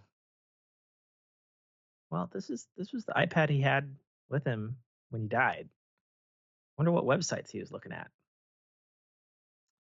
Guess what the fucking website was, Nate? Does it start with a P and end with an Ornhub? Close enough. It was like XNX, big titty MILFs. Yeah. And I was like, you go. Yeah. All right. I get it. I still remember the time my grandfather like literally didn't like the page date was 2 days before I passed. And I'm like, you know what? All right. My grandfather didn't understand what the like button was on an image and ended up telling the entire family that he liked naked Britney Spears. Oh no. Yeah. Okay. So it goes. So yeah. It's a weird time to be the last Trotter. Are you the last Trotter? The last male Trotter. Okay. So yes. Yeah. Because there's a black sheep uncle of mine on my dad's side who may or may not be alive. And then there's another uncle I didn't even fucking know about until I was talking to my aunt that also may or may not be alive. Right. Nobody's heard from either of these two uncles in like 20 plus years. Right. Or if they have any lineage at that point. Yeah. Well, 20 years ago, they definitely didn't have any kids. I think one of them was in jail, and one of them was like a drunk, alone lighthouse keeper. Nice. And I'm like, yeah, okay. Seems like, this is not something I can obviously grok, but based on data from living people and relatives and books and stuff, by all accounts, I'm definitely the last male Trotter that anybody is aware of, except for the government of Canada. Yeah. But yeah, a lot of stuff. And then, as you know, he had quite the estate of land and buildings and physical assets like tractors and vehicles that is all going to have to get sold or moved or something. And it is just such a it's such a huge task. Right. Like, fuck, it's a lot of stuff. Which is sharply contrasted from my mom, who, even though my dad had all this stuff, my mom is like so Spartan, Mhm. I guess, in comparison. She's like, I have a good iPad, I have bed, I have food. What else do I need? She's just like, I don't need fucking this shit. Right. Like, she's like, what the fuck am I gonna do with a tractor? I never learned how to drive it. you but yeah, no. So it's been tough, and obviously right now it's an extremely tough time. Because I've never cut communication with my mom like that before. So we'll see. We'll see. That, and I haven't been to see my grandma, whose health is apparently rapidly declining. Again, good that I recorded that basically interview with her from 2 years ago that I still haven't put together because it sounds like she's not long for this world. But I can't make it over there to see her because I have to handle this stuff for my mom and Right. I guess me. And also can't go because I don't even know what I'd do to help to begin with to like my cousin's wife who has cancer. So it's like, man. And I can't even talk about the other thing that is the thing. I can't even talk to you about it off air. So you're like, well, fine. Excuse me. Yeah. It's been forbidden. Okay. But I may be able to talk about it in 2 weeks. We'll see. Okay. So yeah, there's just a lot of stuff, and all of it is heavy. Yeah, stacked. Yep. It's very stacked. Yeah. So I mean, that's what's going on in my life. I'm not okay. I'm surviving. Yeah. And now any of our listeners, when they go, oh shit, there's a fork in my feed. Now you understand why. Yeah. This would be why. And I've been telling Nate, I cannot promise the schedule of fork because sometimes I'm over there. And when I'm over there, even though I definitely totally have the means to do a fork remotely on Starlink out there in the Tules, it's not priority. It's just not where my head's at when I'm over there. Yeah, it's totally not priority. And again, I totally understood. I was just like, yep, you want it? Nope, we're good. We did the one roadcast, which that was fun. Yeah, I can't believe that came together, to be totally honest. Good job on the editing. Thanks for that. But yeah, I was like, which I guess a follow-up to that. That trip was just downhill completely. Yeah. Right after that cast. Yeah. I guess the thing I missed was I got pneumonia. Daniel almost killed us in Wyoming. Like, that trip sucked, to put it mildly. Yeah. Like, on the one hand, okay, I got to see our great country and realized just how much every state is one singular biome. And God bless the Pacific Northwest because fucking it's so varied compared to literally every other fucking state. Well, on your path, yes. Yes, definitely on my path. Pennsylvania was cool. Ohio's a shithole. Fuck that place. Nebraska was flat and barren because it was winter, so no corn. We stopped at the world's largest truck stop, which I was pissed at first because we came from a different angle, so it looked like a small truck stop, but it was like 6 stories on like a slanted hill. Gotcha. That I didn't understand. and we were like at the top level, which is the smallest part. I was like, oh, this isn't anything to write home about. I feel like I've been in a Love's bigger than this fucking place. And then you go down the steps, and it's like, okay, a food court. That's kind of interesting. Oh, with arcade and talk about Wendy's, like everything in there. Then you go down another step, and it's like a auto parts store, but for big trucks, and it's like as far as the eye can see. And you're like, oh, Mhm. oh, this is large, with the largest things I've ever seen on a rack Right. at a store. Mufflers and giant Mud things for flaps and but all the shit. Whole rows of like pop out infotainment centers and stuff for the sleeping cabins, like everything. I was like, oh shit.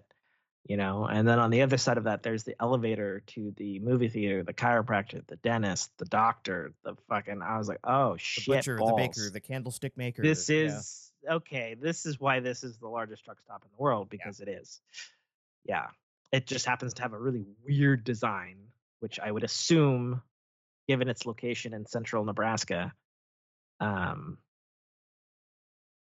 didn't start out that way. They probably just kept kind of adding on layers, because it's Right. definitely not like a normal looking building, like a building that like just had to grow because it was demanded that it grew. For us, that's the city of Baker. City of Baker. Okay. Yeah. If you ever go from LA Yeah, to Vegas, Bakersfield, California. The city of Baker is the one truck stop in between LA and Vegas.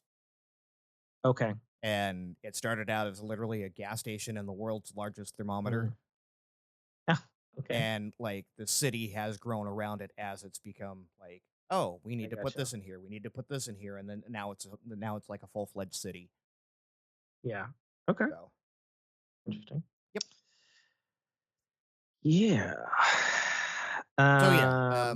Again, apologies to our listeners that it's taken this long. Again, now you know why.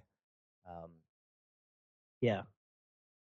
Yeah. We try not to do this on purpose, but family and life comes first sometimes. Yeah, and it's just it's just hard. I'm much like my computer right now, where my CPU is at 94% capacity. 1 gig, that should do it. You need an SD card, Nate? I've got some. Believe me, I have SD cards for your fucking machine. All right, let's thankfully, I remembered to format this one before we started. Oh, good. I didn't think to remind you. Can we take a quick break? All right. Spin that ring. Yep. On the time. Air. What's air? Video games. No, we didn't do Video that. game. Game. No, air's video games. What's happening?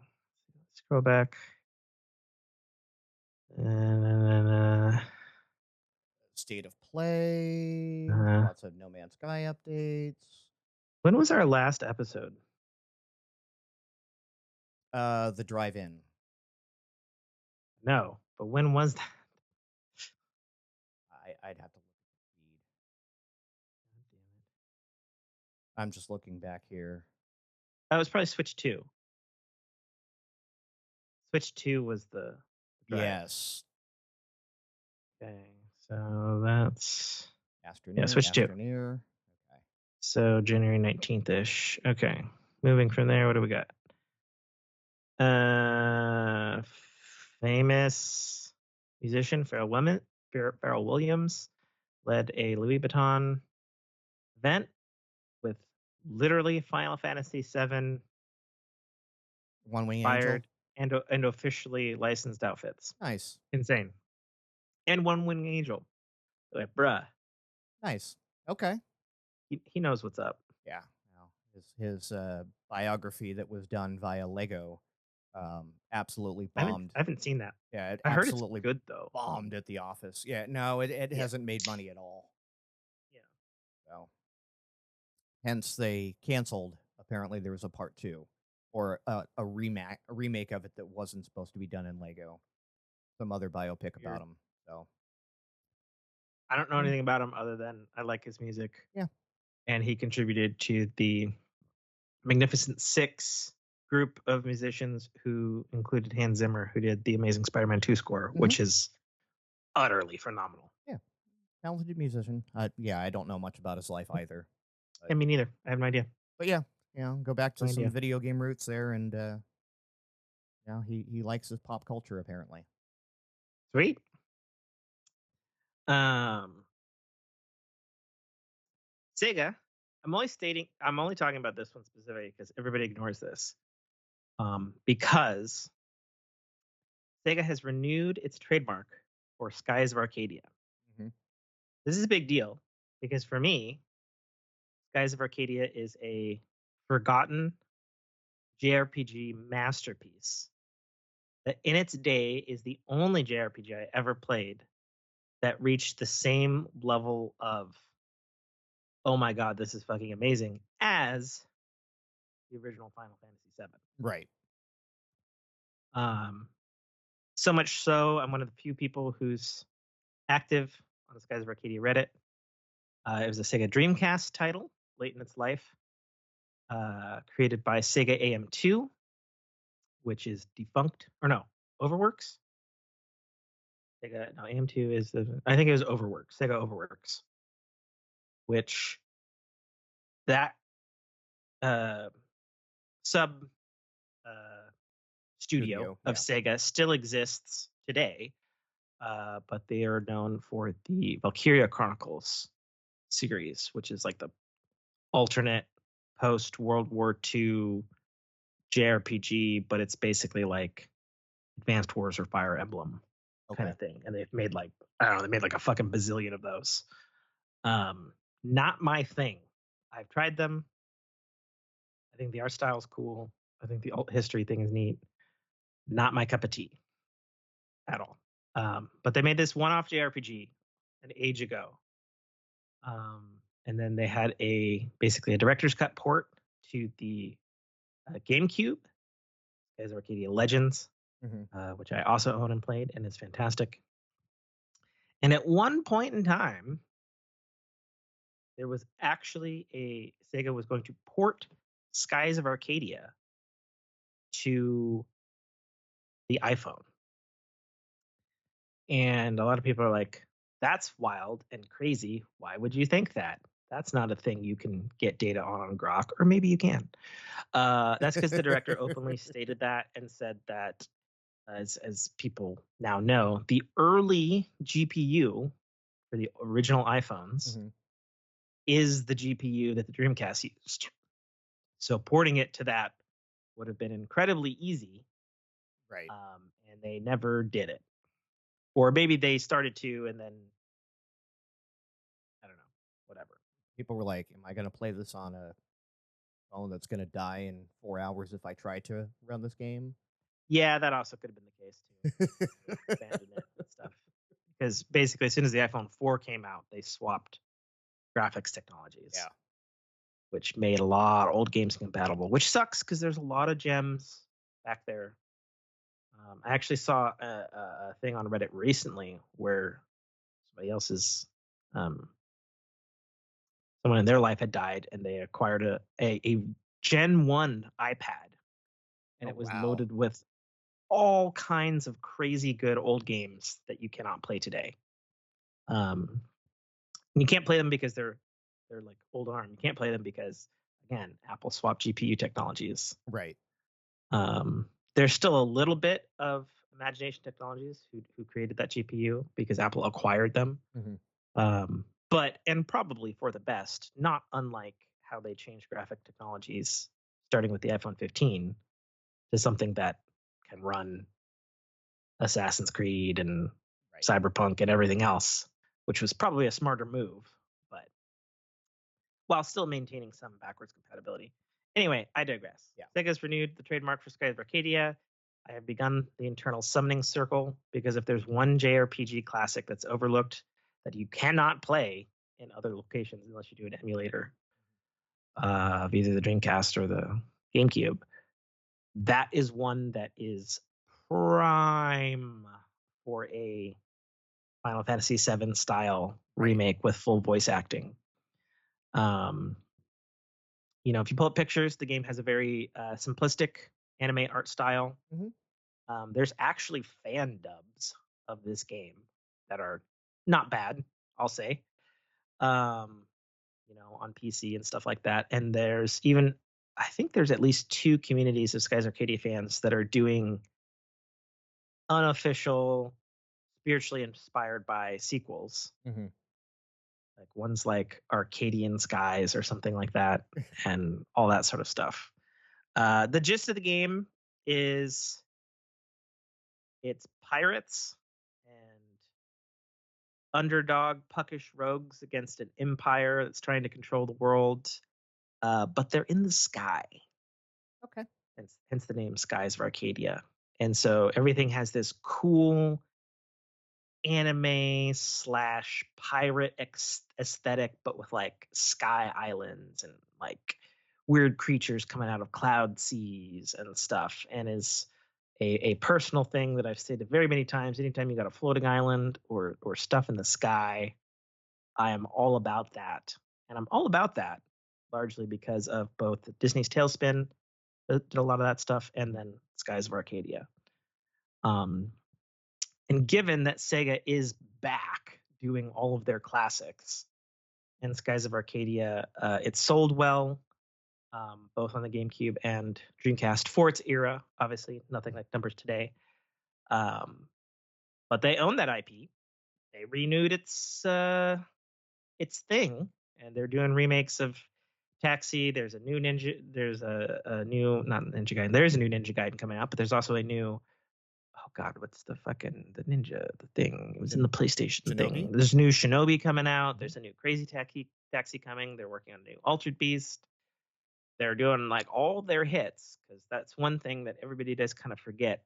Why Sega was mighty was their original IP catalog is pretty fucking deep and extensive in terms of genre, style, everything, and they were good. Mm-hmm. So I, for one, 100,000% want a Skies of Arcadia remake. I mean, I'd be happy with some kind of like sequel or new game set 100 years down the road or something in that same universe, because it's one I love so much. And something that can be said about the story is on paper very simple and formulaic. However, the writing of the characters and the execution of that story, like I said, it's second for me only to Final Fantasy VII. Absolutely fantastic dialogue. In terms of its gameplay, it had a basic turn-based gameplay JRPG, much like many of its era and before that. Its caveat was they had a unique system where on the fly you could switch elements for all of your weapons, like as you're fighting. Okay. So like you fight a dude that's like electric. Okay, you swap to, earth or whatever, and such and so. Or sometimes anybody who's played a fucking video game with elemental damages, Destiny or anything like that, sometimes there'd be bosses and they'd switch their, what element you need to fight them with on the fly. But you can do it too, like, which is neat, because I can't think of another game that did that. And then one other thing that set itself apart from other JRPGs of that era is there is ship-to-ship sky combat, and it has a totally 100% unique battle system I've never seen duplicated literally anywhere, where it's turn-based, but you make your turns on like an estimation grid that play out over 10 rounds. And so it's stuff like, okay, I'm going to do a cannon shot on round 4.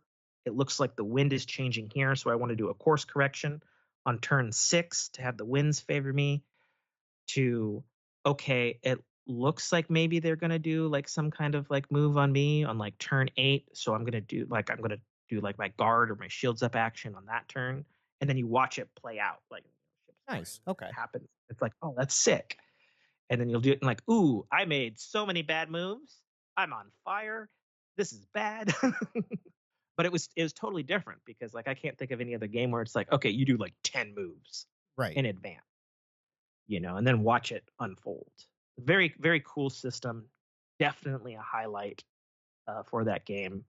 And then obviously the world and the characters extremely well executed. And then the soundtrack is timeless. Utterly, utterly good soundtrack. Just tip top. Like it was Pirates of the Caribbean before Pirates of the Caribbean, basically. Like that's how good a Okay. soundtrack we're talking about here. Very good, very piratey, like super great. So yeah, let's get that shit. And then of course, because we can never not talk about it on a yearly basis or even a monthly basis, Hello Games launched No Man's Sky Worlds Part 2. And we're just like, hey, y'all want more planets? In a game that already has 19 quintillion of them. Right. They're like, okay, we got you, fam. I've had the pleasure of checking out a handful of these in my very limited gaming time as of late. Damn. God damn. They do it again.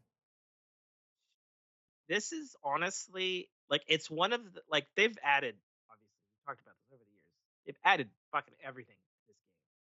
But this is one that's like very impactful like immediately as soon as you boot up the game. Like it's just big. Like obviously this developer does not know the word small. It is not in their vocabulary. Large isn't even in their vocabulary. And quit isn't in their vocabulary either. Mind-bogglingly gigantoquantonormous is the only word they seem to know. They had to invent a new word. But yeah, it's very interesting because they did two things. I mean, they added, it's way more than that. I can't even list them all because again, they just keep adding shit. They preserved the worlds that we have, which everybody's kind of, like I've said, they've wiped the universe several times at this point for the betterment of the technology in the game, which we hate at first, but then accept, like, okay, that was worth it. Didn't wipe our planets this time, made existing planets better. So those that had oceans, and it's like, okay, pretty cool oceans. Now those oceans are all their own self-contained Subnautica fucking Marianas Trench with so you can go in the water now. Like, well, you could always go. You've been able to go in the water for like 4 years now. Like you have a reason like to now.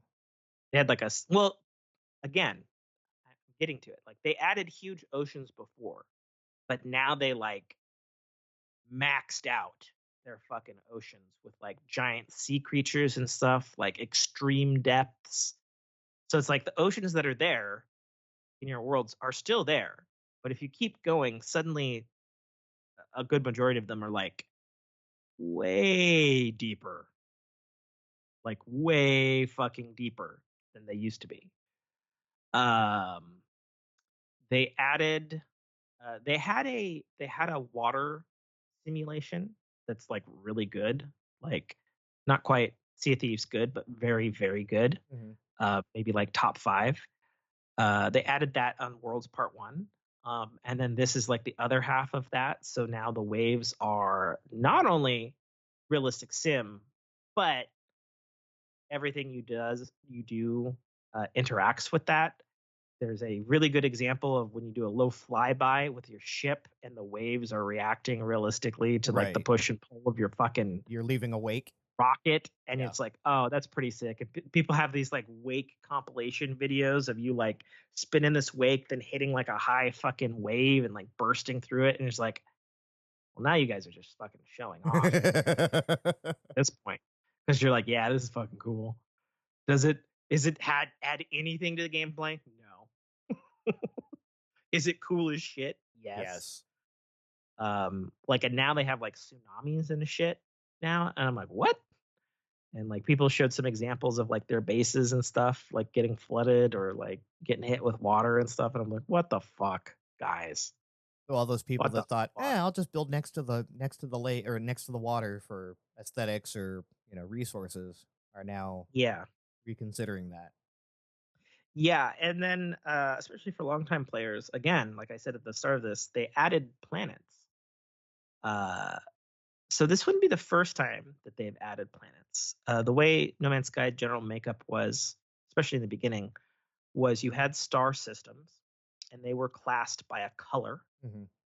like blue, green, red, that sort of thing, which then corresponded to a warp drive upgrade. You had to get like Okay. the blue core to go to the blue sun solar systems and see those planets. Well, they added a purple Hmm. in this update, and purple contains the most wildest, exoticest, insane looking planets, and now, for the first time in No Man's Sky, gas giants. And the gas giants are just A, sci fi and beautiful as fuck, and B, they're just insane. Like you look at them and you're just like, God, God damn, guys. Yeah, I'm God damn. scrolling through the site here, seeing giant squids and Yeah. blue refiner and Yeah. Like, the dude, ruins. how? Yeah, there we go. There's the wakes. Yeah, it's sick, right? Absolutely needless. Hasn't been in the game for, God, what are we coming up on now? A decade? Yeah, no one asked for I it. think. Yeah. Looks cool as shit, though. Yep. Oh, look at You him know? bobbing in the waves. Yeah. Yeah. It was interesting because it sparked a debate amongst No Man's Sky people on Reddit, and they're just like, so at what point is this game actually going to be limited by old ass hardware that it's on? They're like, Right. at what point? Because they keep doing crazy shit like this on old hardware. Like, are they just that much better than everybody else? Because they sure like to show off that they are. Like, it's insane. Yeah. It's insane how much they've added to this game. And they even tease this with like, and this isn't even our anniversary update, which is Oh, of course will be jeez. our 10th anniversary for No Man's Sky. This game came out in 2015. 16, 2015, 16, one of them. I don't remember. How do they get paid? I don't know, Nate. They're living off of the juices of the universe or some shit. Somehow this like the back end of this engine is like doing Bitcoin mining while you play. Could be. Could be. Like what was that back in the day for SETI, right? The Yeah, the only thing that I can fathom about this game, especially given what we've talked about today, is uh this game is what's happening in the qubits in the Morrigan fucking CPU. Like there's just no explanation for it. There's just no explanation. Like, bioluminescent striders. Oh. yeah, it's insane. It's Oh yeah, utterly insane. and fishing, you know. Yeah, they added fishing. Exocraft I'm like, flamethrowers. Yeah, okay. Hostile flora. Yeah, well, jeez. it's insane. Raindrops It's on literally, water yeah, it's. and Twitch drops. Yep, I got all those. I'm on it. Yeah, this Because is nuts. so here's the thing. The thing about the No Man's Sky Twitch drops that make them better than every other fucking Twitch drop is you get them once and they're redeemable and re-redeemable forever in the game. They're not a one-time thing. Like, so if you get blah blah blah ship, okay, every single time you have a playthrough, that's a ship that you can obtain and or scrap for parts and cash. So it's like, yeah, these are the best Twitch drops in gaming. Okay. Hands down. Hands down. It's dude, it's insane. It's insane. I'm gonna have to pull up a state of play list here. Yep. Because That'd this be was good. good.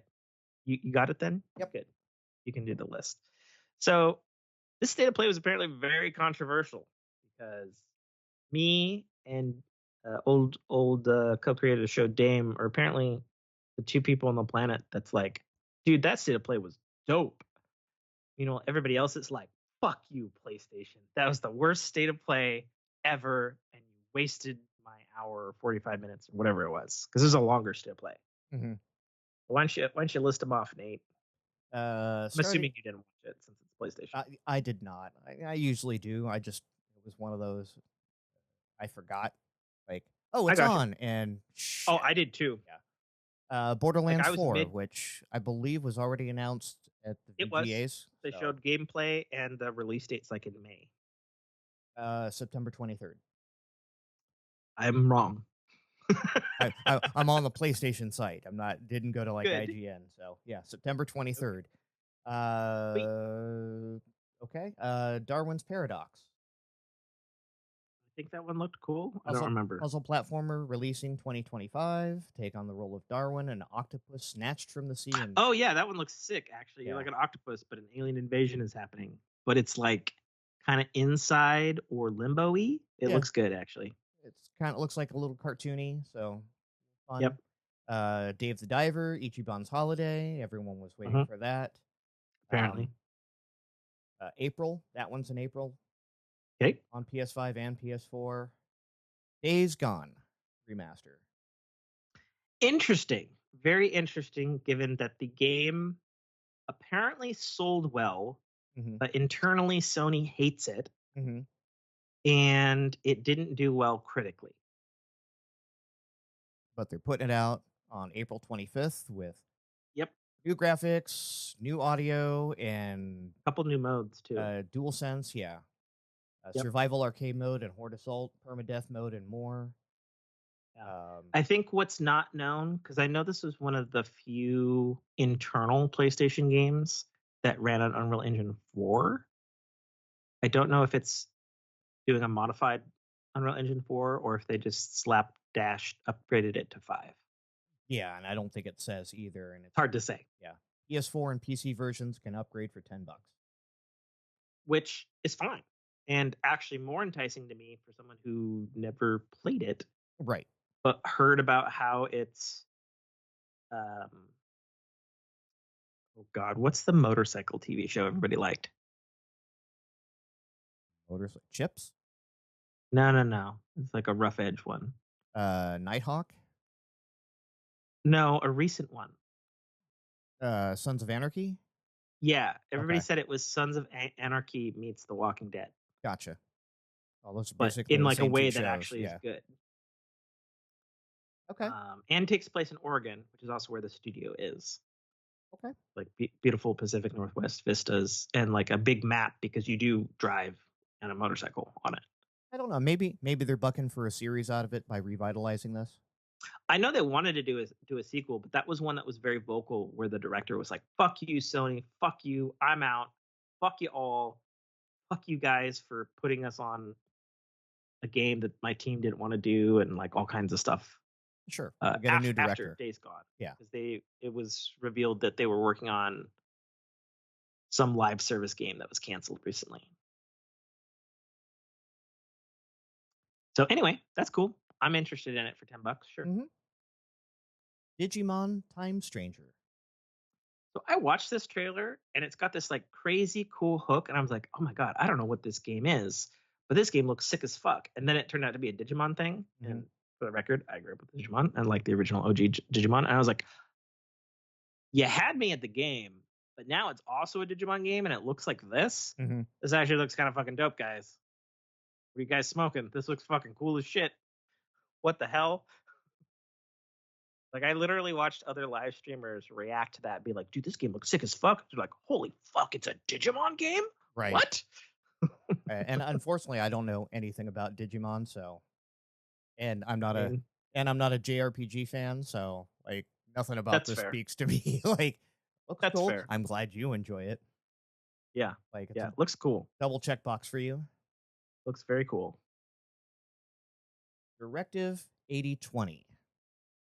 Watch the brave astronauts of Cassiopeia embark on a deadly mission to save humanity, where every choice could be their last. In a new Yeah. Now, exclusive story trailer, Supermassive Games also announced yeah. October 2 release date. Yeah. So this is a day one for me because it's super massive. Mm-hmm. And because the other thing in that title is that it is a Dark Pictures game. Mm-hmm. So this pseudo ties into their horror metaverse that they've been telling with the 2 seasons of the Dark Picture anthology. But this is like a big budget one off Okay. with them. This is the original developers of Until Dawn, and they've been doing amazing horror story games since.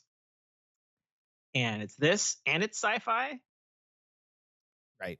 Yes, please. Yes, please. I'll take one. Take one. And it stars, I forget her name, but it's the chick who was the best friend in Captain Marvel, First Avenger, Oh. Monica Rambeau, Okay.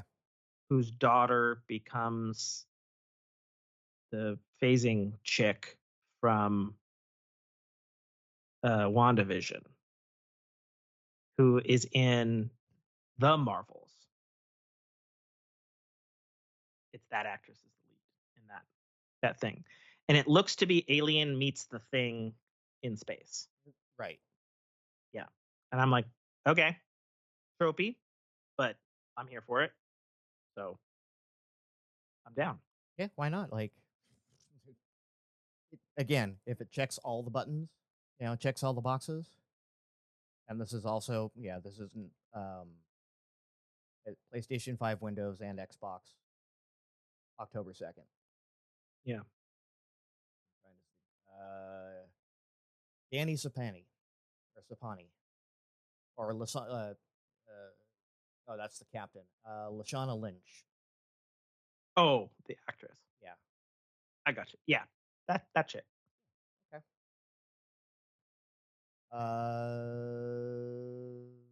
Dreams of Another announcement trailer. Few Don't recall Games that one. introduced Dreams of Another, the newest addition to the Pixel Junk series, coming to Oh PS5 and yeah, that was PSVR. wild. Third-person exploration action game is built around a philosophical theme. There is no creation without destruction. Yeah, you're like shooting and altering / creating the environment as you shoot, but it's like a weird metaphorical story thing, and kind of a big game for Pixel Junk because if I'm not mistaken, I played all the Pixel Junk games. They're all 2D arcadey cool games, Mm-hmm. but they haven't done a 3D game, and I don't think they've done a game like in a decade. So very interesting that they're back. I'm intrigued about it, and it has definitely looked different. So we'll see. FNAF, as the kids call it, Five Nights at Freddy's: The Secret of the Mimic, Don't care. releases on Looks kinda PS5 spooky. June 13th. Yeah, it's a good horror franchise if you're into those sort of games. Yeah. The people I know that like Five Nights at Freddy's love Five Nights at Freddy's. Yep. And they're making movies of them with another sequel movie. They still got Mhm. games. Obviously, it's a franchise that's making money. Yep, I watched the movie. It was actually not bad, That's what I've heard too. I've so, heard it's like actually quite solid. right? And not knowing anything about the movie, like the lore, I should say, Yeah. wasn't required to enjoy it. Yeah. It was on my watch list last fall. But it was like a fucking video or a thumbnail or something revealed the twist to me. And I was like, oh, well, now I don't know. Hell Is Us got a release date of September 4th. Looks dope. It's also Hideo Kojima as fuck. Like it looks Yeah. like Death Stranding alternate edition. Okay, I can see that. Like a 100 shameless %. Lies of P Overture. So I haven't played Lies of P. I've heard extremely good things about it being the best Soulsborne, Souls-like game that's not made Hmm. by FromSoft, with its odd. My understanding is it's a retelling of the Pinocchio story, Yep. but it's like gritty and raw as Yep. fuck, apparently. And this is an expansion, which I guess people knew about. Heard a lot of people saying that like they knew they were working on an expansion, so this was expected. So good for them, obviously, and good that they're able to make an expansion and get paid and reviewed well and presumably sold well. So good for them. Like a Dragon, Pirate Yakuza in Hawaii. Interesting is that's out now, and reviewed very well, like most of the series has. I think I heard it's absolutely as ridiculous as the title sounds, and Uh-huh. that's the best part. Is apparently like people are really vibing Like, I'm on looking at the this. screenshot, and you have Jack Yep, Sparrow next to, the tech yep, guy from Best Buy and a plumber. yeah. It's yeah, I don't know. It looks insane. It because it is Okay, sheer Japanese buffoonery. gotcha. Like, I'm at this point, I've everything I've heard about the Like a Dragon series, it's kind of, everything I hear about the Fast and Furious series. It's like it's just over the top eye candy. Yeah, the Like a Dragon is the over the top version of the Yakuza games. Right. Um, and I'm interested in the Yakuza. I know that the TV show has its first season out, and it's supposed to be really good. That's been in my queue to watch forever. And I've been interested in Yakuza only because, I mean, not just the setting. I mean, it's kind of a cool setting, Mhm. Yakuza, Japan. All right, that's neat. But because the games and literally the whole team, the engine, everything, apart from the director and writer, all of that has its core stemming from an old Sega title that is near and dear to my heart, which is Shenmue. Okay. And my understanding is they're just Shenmue games in a Yakuza setting. Okay. So semi open world, um, combat fighting focused, obscure details, and detailed gritty story. Like that's all the game's been, and they've made like fucking 30 of them Right. and a TV show. So obviously it's a winning formula for them. Yep. Keep But making I money. alas have not touched one, despite my Shenmue origins. So Hmm. we'll see. Lost Soul aside, That looked bonkers. A lot of sci-fi people are adventure, saying, stylish combat, customizable yeah, loadouts, synergistic combos, diverse environments, unique enemies. Okay. yeah. Boilerplate launches PS5 and PC May 30th. Yeah, Hmm. and that just the little trailer thing there looks okay. Hang on.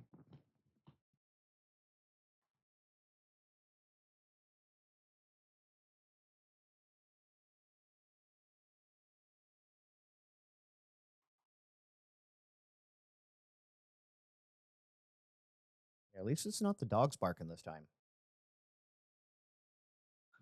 A Amazon delivery man who's clearly chatting up one of his boys on the phone. Yeah, because Uh, he had the whole Amazon phone, his phone, and then another in the armpit, and he's like talking to it while he's taking a picture of the package he dropped off thing. I Metal don't begrudge him. He's just Metal Eden, described as an adrenaline rush sci-fi FPS cool. by its creator Rycon Games. Metal Eden is set in a far-flung future space colony that's under. Okay, so it's Doom. Um, Yeah, so this is one that caught my eye and made my dick hard. mhm. It's Cyberpunk plus Doom plus Bioshock. Okay. A lot of people are like, "Oh my god, is this Bungie's marathon?" Because it kind of looks like it. Okay. Except, this game's actually coming out and looks like people want to play it. Mm. Wow. Kalima. Yeah. It looks dope. I'm super into it. I want to play it. Okay. Yet again, Metal Gear Solid Delta Snake Eater. Yep. everybody's going to gloss over the fact that it had a release date for December of last year and went by, and everybody's like, where the fuck's the game? Oh yeah, August 28th. Of next year. Well, This is yeah. okay that it's delayed. I'd rather them take their time and get it right Mhm. because they're doing a remake of a game that's already beloved. Mhm. And if they fuck it up again, I don't think they can afford to fuck it up again, both either with Konami's evil watchful eye on the original Hideo Kojima team, at least what's left of it. And obviously the fans won't stand for it if it sucks. Gotcha. So this is one that I'm sure internally the team has a lot riding on it because it is a simultaneous one-to-one remake, but also in a brand new engine with Right. new gameplay added stuff from other newer Metal Gear games, like back ported in a way to it. Well, didn't they just do that with Ninja Gaiden Black too? That is a different story because that is actually running the original game underneath. Oh, okay. Like literally, this was proven on Digital Foundry. So Ninja Gaiden 2, which is hilarious because there's already been a remaster of Ninja Gaiden 2 called Ninja Gaiden. There's been both a Ninja Gaiden 2 original, there's original Ninja Gaiden 2. There's Ninja Gaiden 2 Sigma, which was the remastered port to PS3. And now they're calling this one Ninja Gaiden 2 Black, which is important. And I can speak on this because I'm a Ninja Gaiden guy. It's important because Ninja Gaiden 1 Black is the best version of the 3D Ninja Gaiden 1. Okay. Because they did a Ninja Gaiden Sigma and it was not as good. They like somehow fucked it up. And then they did a Sigma for Ninja Gaiden 2 and they fucked that up. So Sigma as a thing fucking means bad for the franchise now.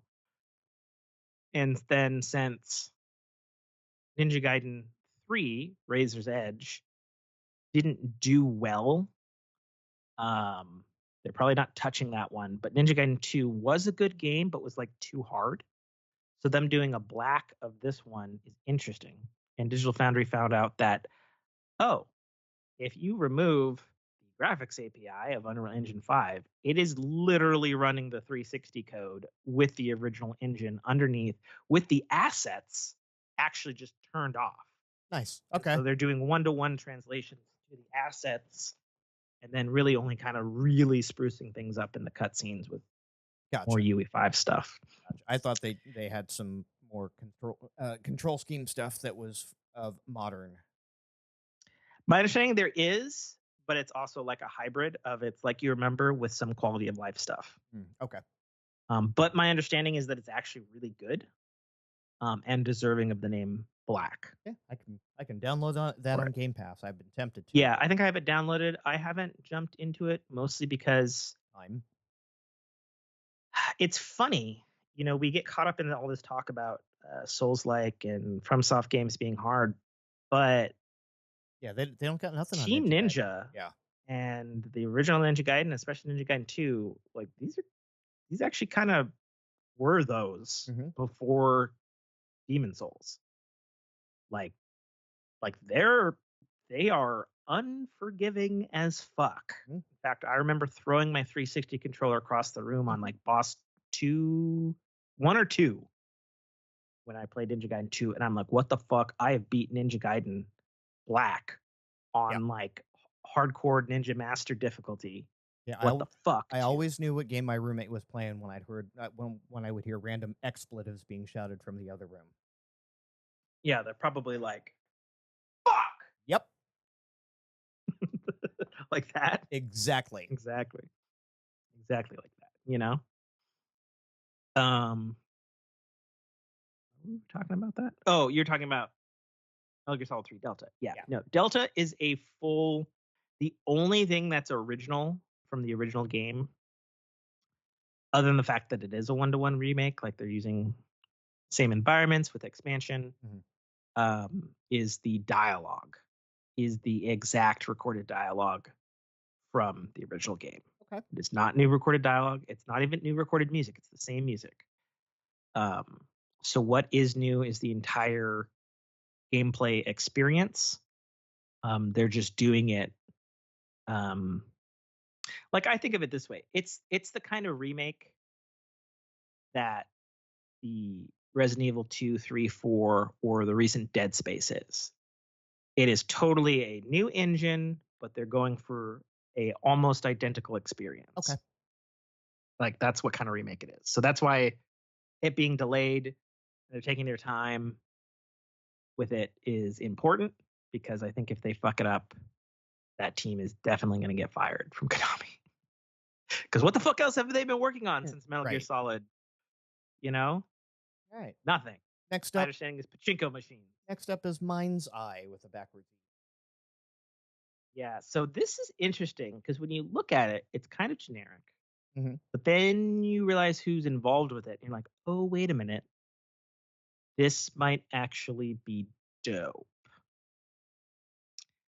So on the surface, it's a third-person shooter open world game Mhm. set in a vaguely cyberpunkish Right. Fictional near future. future Americana city of Red Rock.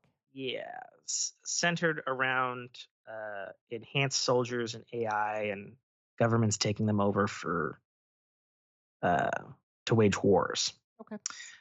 And the reason it looks like a Grand Theft Auto game is because the director of this game is the director of Grand Theft Autos like 2 through 5, Red Dead Redemption, and all of the games that have made billions and billions and billions and billions and billions and billions of dollars. Okay.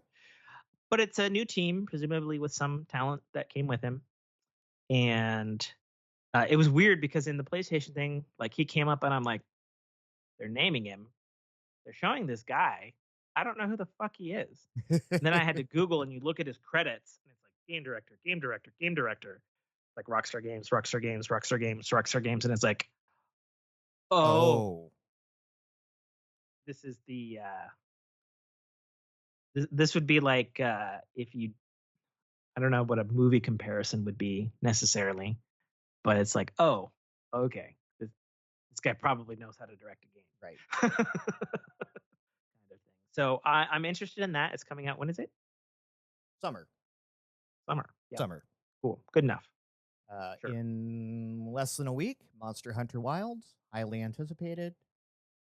Yeah, I'm a bit bummed about that one because I'm not getting it. I would like to get it Okay. because I thoroughly enjoyed the beta. I did not get an opportunity to play beta 2 because I was busy. I liked all the quality of life features. I know my PlayStation group is getting it and will be playing it most assuredly in 5 days, nonstop. I kind of came to the conclusion that due to the time demand that Mhm. that game is Yeah. going to necessitate, and being with the group and stuff, and even though I hate FOMO, and would like to play this Monster Hunter, I don't think I can. I just can't right now because it is not the type of game that you can just jump into and jump out of easily. Right. Which It is, is a game that's going to demand your time. yeah, that's why I There fell off will of most Monster Hunter assuredly, Worlds. Like, yep, there will be grinding. There will be lots of that stuff. So my hope is maybe later this year or spring or whatever, maybe I can get into that, and maybe my group is still playing that. Most likely they will, because I know that's a big game for my group. They love the shit out of that stuff. We did Rise and all that sort of stuff together. So yeah, that's one that I'm a little bit like, because it's like yeah, I could probably squeeze the money. I probably have the $60 for the base version, but it's like I know I shouldn't get the base version because this is like the one of the few games where it's like, okay, you pay that the $100 to get the extra stuff. A, the extra stuff's going to be worth it. B, the stuff coming down the pipeline is definitely going to work it, because since it is Capcom's best-selling game, hands down, in the past decade, it's one that is going to be hella fucking supported, for years to come, and there will inevitably be a huge expansion, probably in a year or two, if not more than one expansion this time around, due to just how insane the sales have been for the series.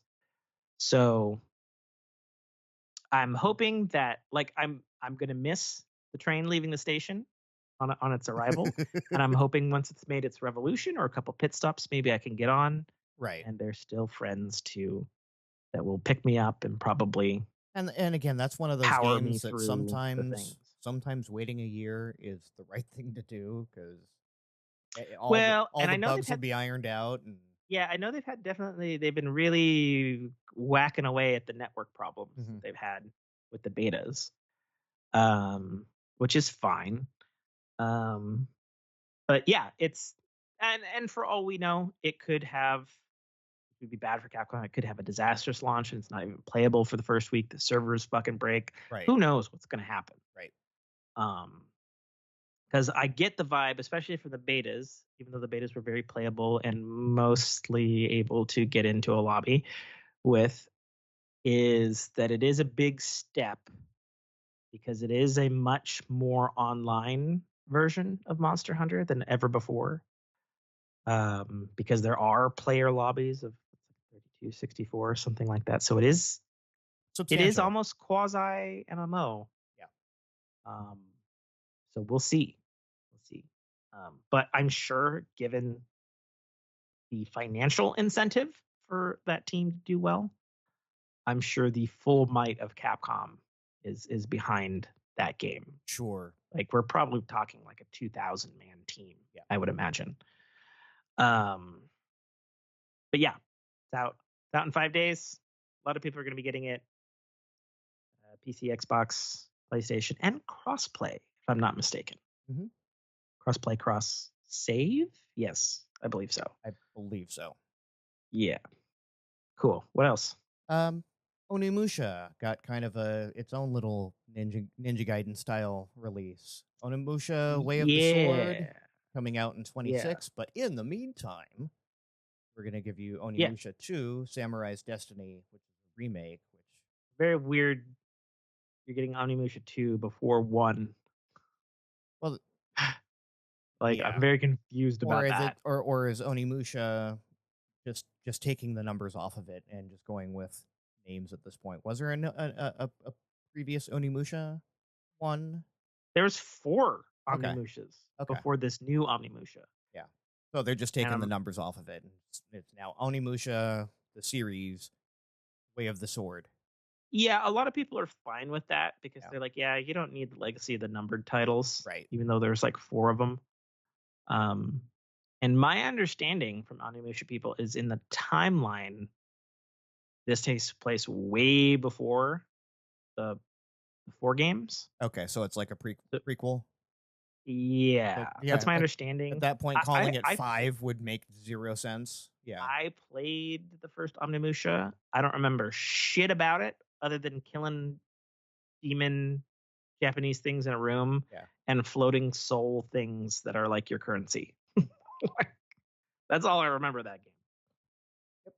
But it was a big prolific series back in the day. Yep. So a lot of people think that this will be Capcom repurposing the Omnimusha, both like how they repurposed the gameplay for the Unreal, or the Resident Evil games, into an over-the-shoulder third-person action. Since this is over-the-shoulder third-person action, but a lot of people are thinking that this might be Capcom's version of like a Ninja Gaiden or a Bloodborne, FromSoft type experience, since the game series was already combat focused. So we'll see. We'll see. It's still a long ways out. It's like 2026, right? Yeah. Yeah. Okay. And then the remake is coming out May 23rd. I don't believe it's a remake. I think it's like a remaster. Sorry. It's an upscale port, is my understanding. It was not great. PlayStation Plus got a bunch of titles coming to it. Yeah, that was weird that they announced that. That's almost like, hey, we have Game Pass too, guys. Yeah, that's all it was. Although, Literally all it was. Not yeah, exciting in the slightest. for those people with the PSP, this could be exciting. Wasn't for me.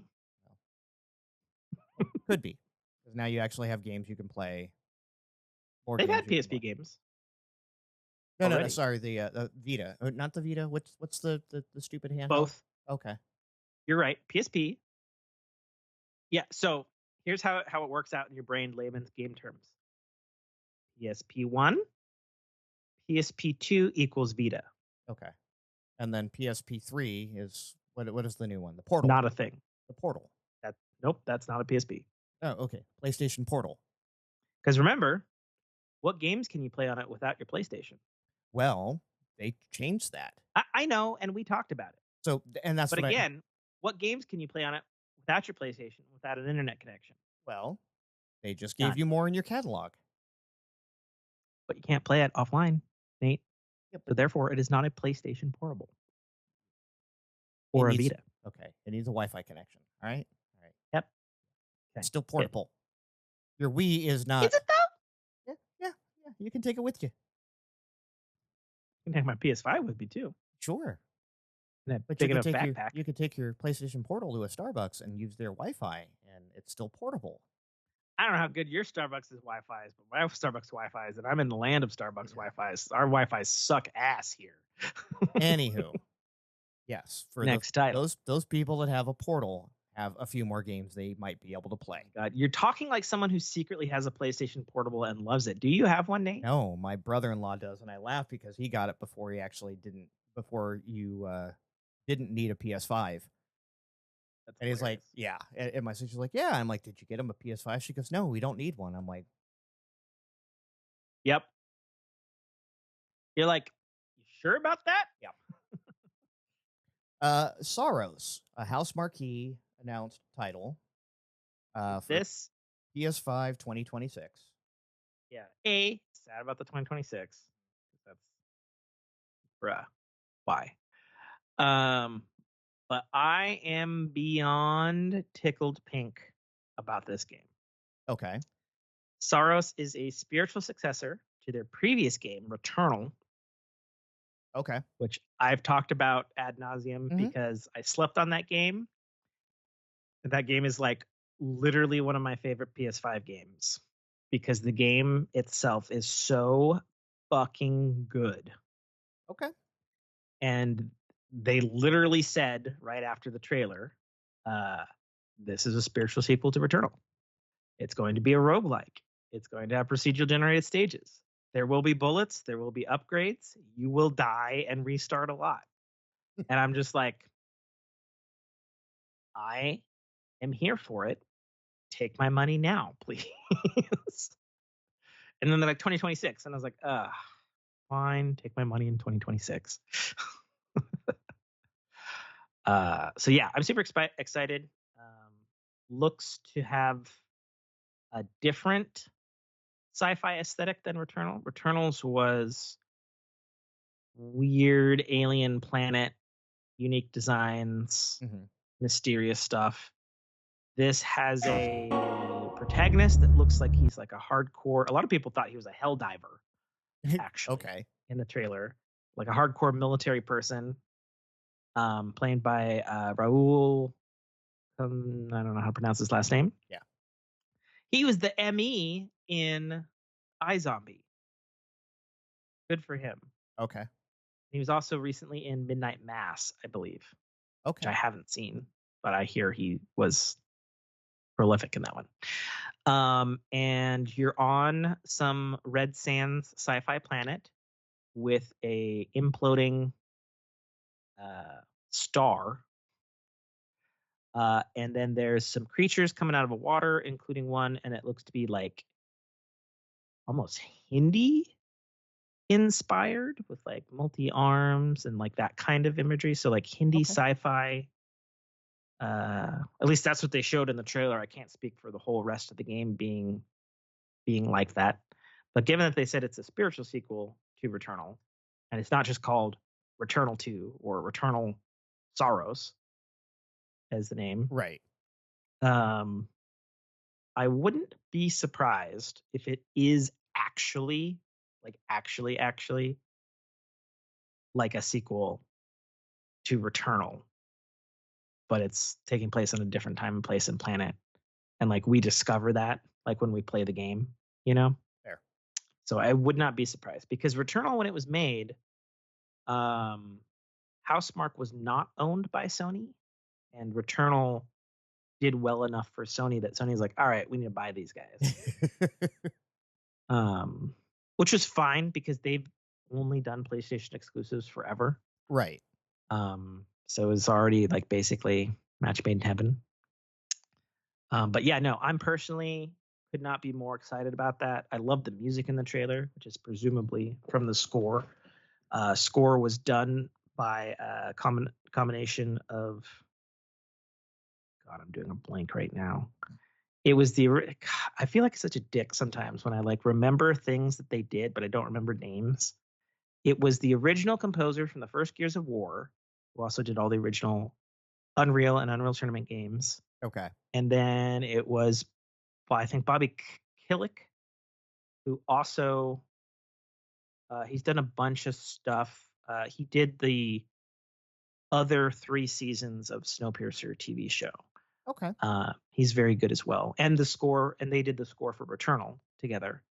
So it could be presumed that they are doing the score for Soros, because when I heard the music, I was like, that sounds like my Returnal boys Right. doing Returnal music. So I'm here for it. And as a complete aside, just when they announced this and stuff, I had already been re-listening to the Returnal OST, like on my own, just in my daily life. So when Soros was shown and the music was shown, I was like, yeah, I'm in. Let's fucking go. Let's do it. All right, what else did we miss, Nate? Is that everybody in that thing? Yeah, oh, we're almost there. Shinobi. I'm there. I'm fucking so. That 2D Shinobi looks dope as shit. I've always been a Shinobi fan, and so like while you were talking about Saros, I'm like, okay, let me watch this trailer real quick, and I'm like, yep, I'm in. On Saros or Shinobi? Shinobi. Yeah. Shinobi looks fucking great. That looks like every bit of Shinobi, what Shinobi should be. And they announced that the team that's doing it is the team that recently did a revival of Streets of Rage. Okay. Which I know was well received. And also in the style of the old Streets of Rage that was 2D and stuff. Right. So them doing a new 2D Shinobi makes a ton of sense.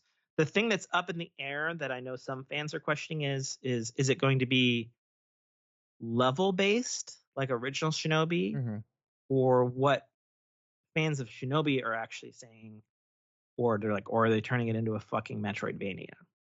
Right. I mean, because it's hard. In the description itself, it says this level-based game launching on PS5 and PS4 captures the essence of the past games with fast-paced action, special powers, and more. So, but I mean, you could do a level-based Metroidvania too. Yeah, I mean, you could. You know what I mean? But yeah, no, if it's linear level, like that there's a place for that. Sure. So sure, why not? Yeah, it looks great. I'm super into it. When's that release?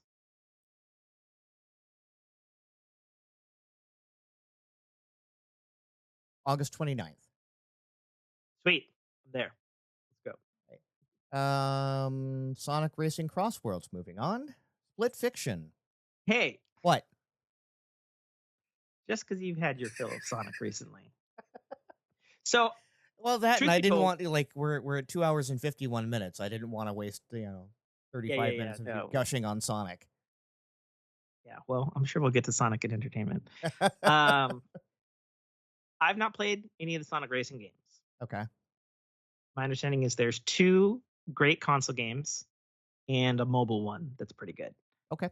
And my understanding is it is the best non-Mario Kart racer on the market right now. Okay. And Crossworlds looks to be fantastic. It looks great. Looks like a fun racer. It also looks like they're doing a thing where... Yeah, the RPG-like gadget feature, letting players select different perks to deploy on the track, so... There's that, and then also the fact that tracks are not just one track. Right, you go through a travel Apparently ring. There's some... Yeah, there's like some randomization element of like getting to play different parts of tracks as the track on That's tracks. kind of cool. Like it's like some Doctor Strange in Right. your racing game switching between tracks, and it looks like there's some power-ups that control it and some not. So like obviously track knowledge seems like it's going to be extremely important in this Right. particular racing game where your literal racing track can change to a completely different, like, first you're in Sonic thing. I think in the trailer they showed like Sonic, and then you're in like a different Sega franchise track, and then Pirates, and then back to like I was like, oh, that looks quite frenetic, actually. But it looked cool. Anyway, next. Split Fiction, learn about the power of friendship in Split Fiction, a co-op adventure from It Takes Two creator Hazelight Studios, coming to PS5. Yes. Um, So we've I've talked about this already because of the Game Awards. yeah, and Me and again, my wife, I've this is heard day one. nothing. I've heard nothing bad about It Takes Two. Like everyone I know that's played it is just like it is an amazing co-op. It won Game of the Year. Yeah. So And rightfully so yeah, after I played it. At and first I was like, what? And then much I like played it and I was like, oh. much like It's Take Two, it has its friend pass. So as long as one person owns the game, both Yep. of you can play. Like that, Very smart. very smart. Yep. But they've also been doing that with each of their co-op games, which Yeah. is all of them. Yeah, that's why. So That's, good for them. that is such a smart business move. Like we're making a game that is specifically co-op, but we're not going to force you to spend $100. Like, Yeah, and I saw some financial analysis of the studio Hazelight, which is owned by EA. mhm. And this is apparently now EA's most profitable studio producing games, Good. apart from their usual Right. annual Madden, footballs yeah, and their sports right. section. And because a lot of people are like, oh, how can they afford to do this friend pass thing? And then they're like, well, actually, Yeah, It Takes Two has sold 5 million copies. right. And then they're like, oh, that's not a lot. And they're like, God of War Ragnarok sold 2.5 million Right. copies. 'Cause So here's yes, here's yes, what it happens. is. You give someone that friend pass, and then they go, "I enjoyed that game. Now I want to play it with someone," and they buy it. Yes, very good. Yeah, Like it's not just a pro co-op it's and pro marketing move. consumer. Yeah. It's pro consumer, and then it has obviously worked out dividends Mm-hmm. in the long run. So good for them. Splitgate 2. So Hmm. I have a problem with this. As someone who played a lot of Splitgate 1, Mm-hmm. I like what I'm seeing of Splitgate 2, Right. but I also feel like they're moving in a direction that's not going to be what Splitgate was. Right. Which was Halo with portals. Yeah, I feel like they're moving in a Halo 5 Call of Duty with portals direction. Okay. And that's not what I want from that franchise. But I think one thing's for certain, apart from the portals being in there, I feel like it's going to feel like a very different beast because Splitgate 1 is on Unity Mm-hmm. and Splitgate 2 is on Unreal Engine 5. Okay. So I think it's going to feel very different from the Sure. original. I've heard good things of people who've gotten into the closed betas and stuff. But again, I don't know how much of a shift from arena shooter to COD shooter it's going to feel like. Right. And the 8v8 So, v8, like that's like, let's take the finals and make it really big. Kind of thing. yeah, that I also don't really like that aspect either. That seems really weird. Sure. Like I I'm mean, not yeah, like, I don't know. you're asking a lot of a game that if the population drops, those modes just go out the door. Yeah, agreed. Very much agreed. So, then we have Stellar Blade X That's just a Nikki. crossover Yeah. with Nikki. Yeah. I think we Yeah, talked about which that one. Yeah. we knew was coming Yep. because it's the fucking same studio. Oh yeah, by the way, Splitgate is next week, the 27th. Oh, Is it free to play or no? I don't know. The first one was free to play. I believe so. Yeah. Okay. Well, if I'm here and it's free to play, I Try it. will attempt to check it out because I did have a really good time. Actually, me and all the boys had a good time on the first Splitgate for a while. I don't know why we stopped playing it, to be totally honest. Don't know. So yeah, we'll Yeah. see. So we have Stellar Blade Nikkei. Then the Hmm. Midnight Walk. After its reveal at the last state of play, it has a release date of May 8th. That's the creepy looking one, right? Yeah. The claymation looking thing. Yeah. Looks like straight out of Tim Burton, the brain of Tim Yeah, Burton. yeah. Then we have Tides of Annihilation. Eclipse Glow Studio unveiled Tides of Annihilation, a single player action game. Which thank you for bringing back more of these. I need more of Sure. this in my life. But yeah, thrust you into a shattered mystical London. Yep. Like I'm thinking peripheral in my head. Players will take the role of Gwendolyn, who wields the power of a mysterious gray mist that can manifest two spectral knights at her side. Like, okay, it's cool. Sure. Like, I don't know that. Yeah. Warriors Abyss. Dynasty Warriors gets a roguelike twist in Warriors Abyss, which launches today. So, way back Okay. when. Yeah. Anyone play it? I mean, not me. I don't hate WWE that's 2K25. a Megaforce who's done all the Dynasty Warrior alternate franchise games. They did a Zelda one. They actually Gotcha. did 2 Zelda ones, and I played those. Those were great. But yeah, and then WWE 2K25, another one of the yearly franchises.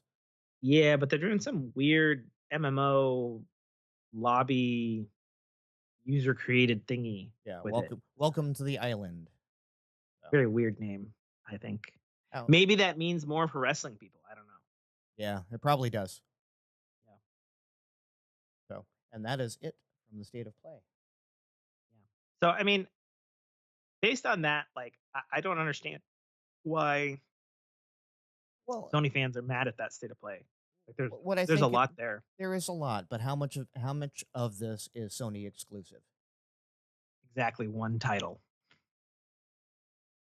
And that's why the Sony boys are mad. Yeah, and I'm like, okay. I don't know what it is, but when you get on the Sony pony, it's got to be all yours or.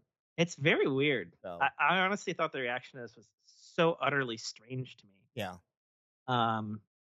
Because you could almost, and hear what I'm laying down here for 2025, you could almost change out the PlayStation logo with the Xbox logo for the state of play. Or a Steam logo, or a VGA logo, or a, maybe Nintendo, whenever we get more information about Switch 2. Yeah. But yeah, you never know. That's probably what the mad was about, was there wasn't enough exclusives, even though it's like, okay, but you're still getting cool games. Yeah. Yeah. No, I think this year is going to be incredibly light on Sony exclusive games, especially because they did already state that last financial quarter. That, and and their competitors basically said, we're kind of done with the exclusive stuff. Yep. Like, this is true. This is an Xbox. Is very true. As dumb as that marketing campaign is, it means something. Yep.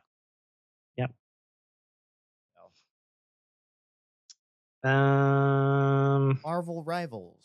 Yeah, there's a bit of a snafu here. I'll go through it quickly because this is reported inaccurately, I might add. Yeah. A lot of people across the internet were like, team. Yeah. All of the people from the Marvel Rivals development team got laid off, even though the game's like the 4th best selling game on Steam. This is inaccurate. So what actually happened is NetEase, which is a Chinese company that has their hands in many video games and video games franchises, including Destiny and Diablo and other Marvel games like Marvel Snap. They decided abruptly to pull out all American operations from the United States of America. Gee, I wonder why. Probably has something to do with their China-ness. and The something new, about our not China-ness. yeah, the But yeah, recent not China-ness that's happening. Uh, and then so everybody freaked out and thought the game was dead. This couldn't be further from the truth. And they even had to issue a fucking statement about it because it did get blown way out of yeah, proportion. So approximately, and it's weird that this number isn't firm yet, but the data that I wrote about at the time when it happened, getting the real data on it, and this could have been firmed up since I wrote this on our own Discord, is approximately 6 to 8 team members of yeah. the American-based NetEase studio that was tied to the core development of Marvel Rivals, which is actually surprised the shit out of me in Seattle Hmm. of all places. I was like, oh, I had no fucking idea. They were unceremoniously and unanimously let go Right. due to the ceasing of U.S. operations. So one They of were all those, very shocked because yeah, they all got it in an email and then were shown the door.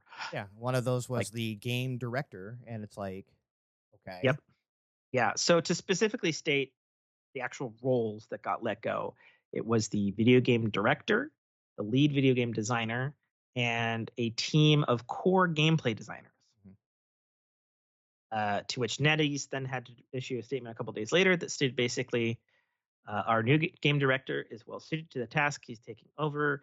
The core development team over here in China and elsewhere where NetEase operates is still operating at full capacity.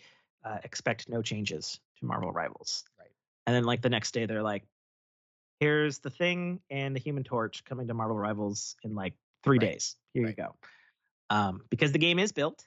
yeah, Obviously, the game has a direction, and they're still executing on it. So, right, unfortunately, for our American devs there and my Seattle folks. They just got let go. yep. Just so it goes. So it fucking goes. It sucks. And then finally, to somehow wrap up this video game thing quickly and talk briefly on entertainment before clocking the fuck out of this long show. Uh, you been playing anything, Nate? Or you just been watching your daughter murder your wife? Well, yeah. Um, eh. So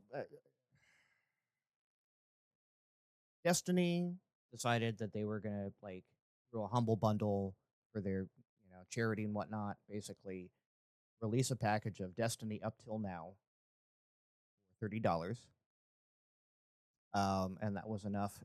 Plus Star Wars collaboration and Disney tax.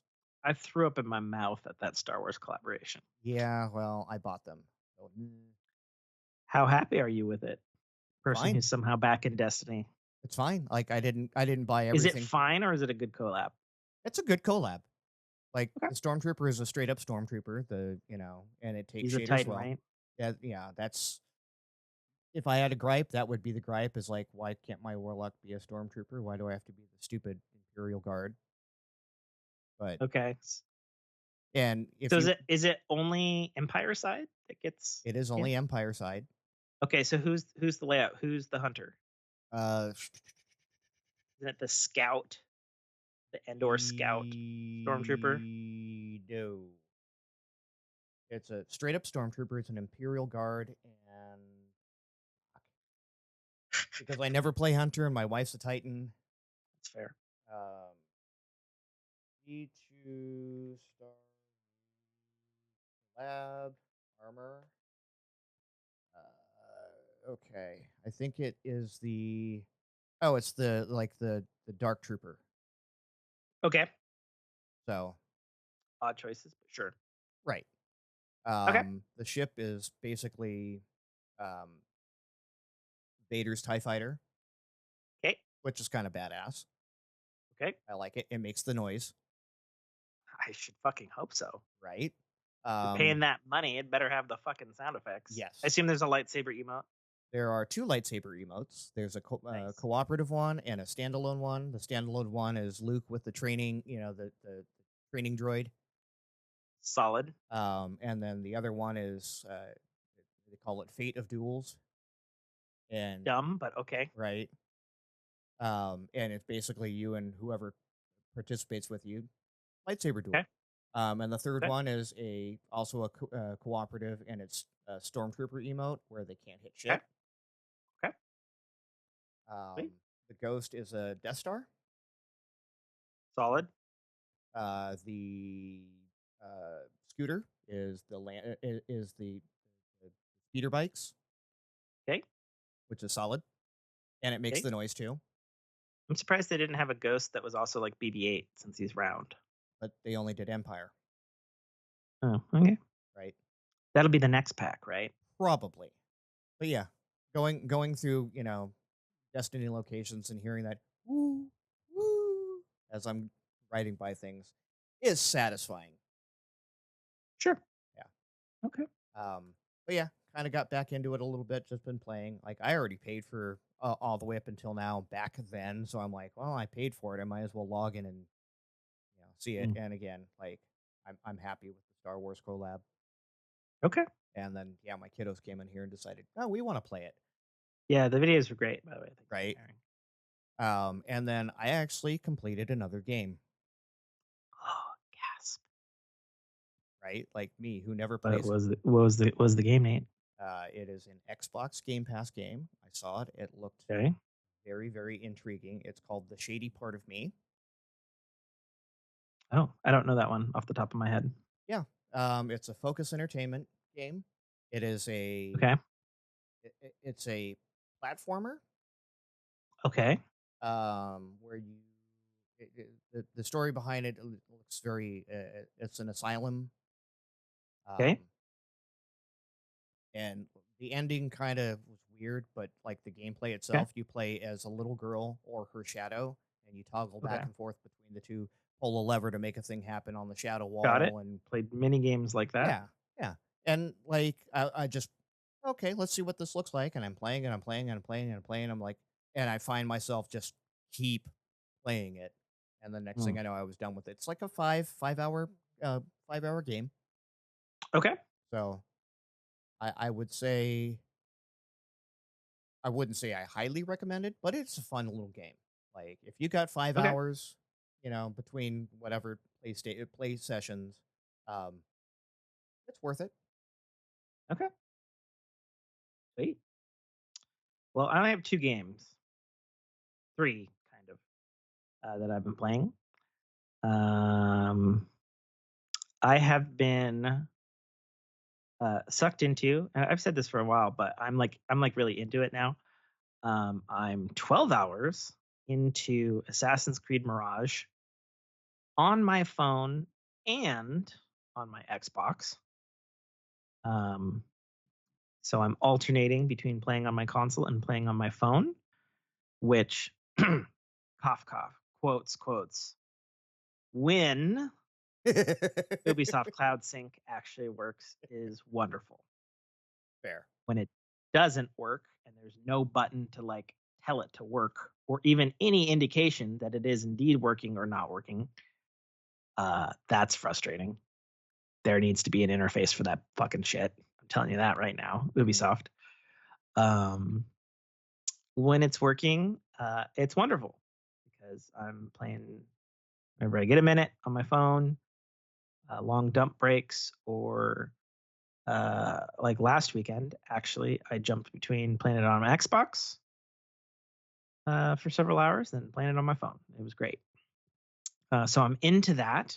I'm curious how close I am to the end because I remember being told many, many, many times the reason a lot of lapsed Assassin's Creed players, like myself, love Mirage is because it's like an 8-hour experience and it's a back to basics, like what Assassin's Creed used to be, not what it became in the quasi RPG era, which I haven't played any of. And I'm 12 hours in, and I feel like I'm going at a pretty good pace. I'm just like, I don't feel. I'm looking at this. It's got like this weird murder investigation board thing for like going through the main campaign / side stories and stuff. And there's like a whole half of it that I'm not even at yet, but I can see it in gray. I'm like, I don't feel like I'm even halfway through this fucking game. So I don't know what this 8-hour bullshit was that people are talking about.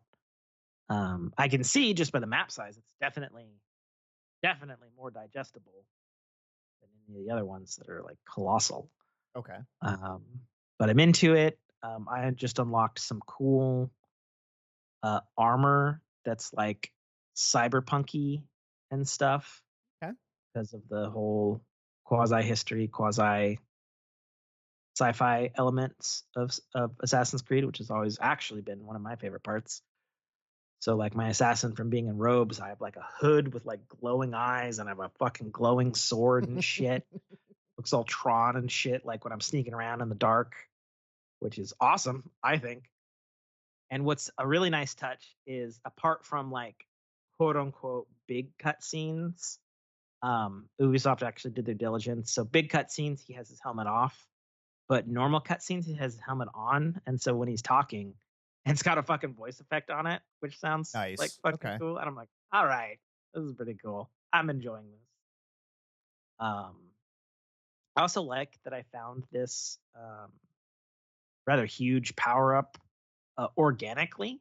Actually, like I was doing a mission, and there's like some clues. And they're like, oh, there's some thing, and weird shit's happening over at this lake, and I swam to the bottom of it, and I like went through this like Indiana Jones type tomb thing, and I was like, okay, this is kind of cool. And I guess for the era, and then the tomb changed drastically to like this like sci-fi looking black marble, and I was like, ooh, is this sci-fi shit that I love when it mixes with my history in Hmm. Assassin's Creed? And I was like, ooh, there's a laser door. I see a laser door. A door with And then they're like, freaking lasers. yeah. And then the main character is like, I've collected such and so of such mysterious object. Maybe if I have them all, the laser door will unlock. And I'm like, okay, I get the heavy-handed hint. Right. I checked my inventory and I was like, 10 out of 18, huh? I'm gonna go find those other 8 real quick here. Which I conveniently Yeah. already had somehow, I guess at some point I'd been proximity to them, so they appeared on my map already. Nice. So I was like, okay, cool. Fast travel here, yoink. Fast travel here, yoink. Fast travel here, yoink. Unlock laser door, Yoink. cool sci-fi gear, quiets my steps with my sci-fi sword and shit. And I also appreciate that the regular, this is not sci-fi related, but like the regular upgrades for the tools are useful and not at all historically accurate in any way, shape, or form. It's very gamey. Like I have an upgrade on my poison dagger that I can throw at a distance, and if I hit, the final upgrade tree of that is acid dissolves the body. So I can Okay. hit a dude, and he's like, huh, what? And he turns to go and like yell and alert other guards, and then he fucking disintegrates, and his fucking Right. little armor falls on the ground and stuff. And I'm like, makes no sense. Still cool as shit. I'm down.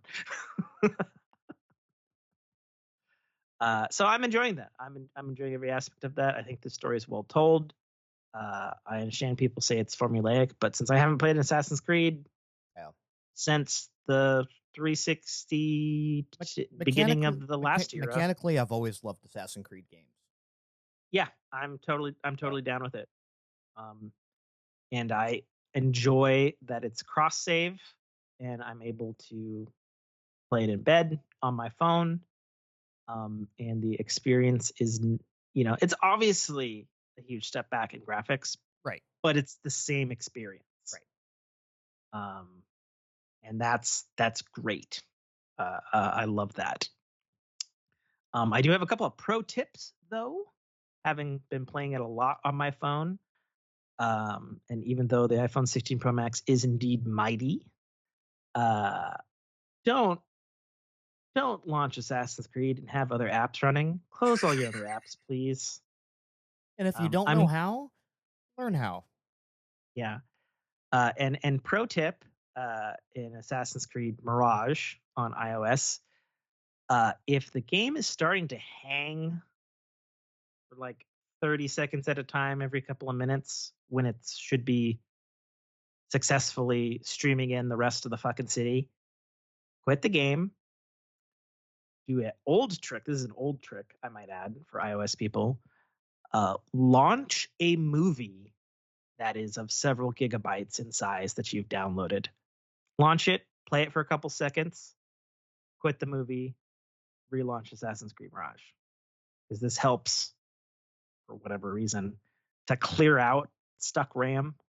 Interesting. And since Assassin's Creed Mirage is using all of the fucking RAM, it helps. I'm just saying, it helps. Go fig.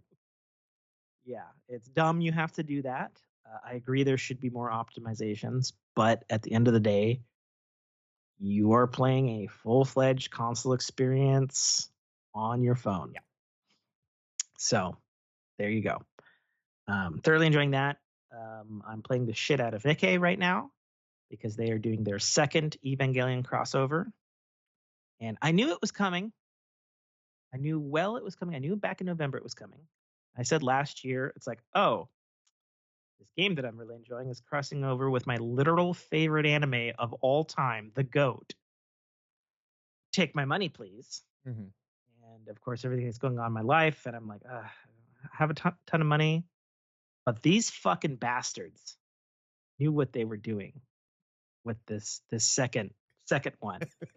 On the fucking loading screen for Nikkei. On the fucking loading screen for Nikkei. Hey, cool new art. I'm getting the, hey, download 900 fucking megabytes patch. And I'm expecting the usual anime fucking thing that you're familiar with because you like that song from Nikkei, right? And so am I at this point because I've been playing Nikkei for over a year. Not only is it not that, but it's the goddamn fucking theme song from the anime, which wasn't in the first crossover. And I'm like, fuck you guys, take my money. And I'm pleased to say, because I had some problems with the first Evangelion event, namely the mini game was absolute trash. Yeah. It was fucking terrible. Mini game is awesome this time around. The event is awesome. It seems way bigger, better. Like they took that feedback and were like, oh yeah, okay, we got you. New characters are awesome. So far, across the board, awesome. And I've already spent way too much money on a goddamn promotional update, which I guess is really no different than Nate spending money on a stupid Star Wars crossover with Destiny. Yep. So there you go. So I've been doing that. And then like I've always, to be clear, I've always been playing Honkai Star Rail, but usually just to get like my daily grinds and weekly targets and stuff. I know they're already in their next huge season of story.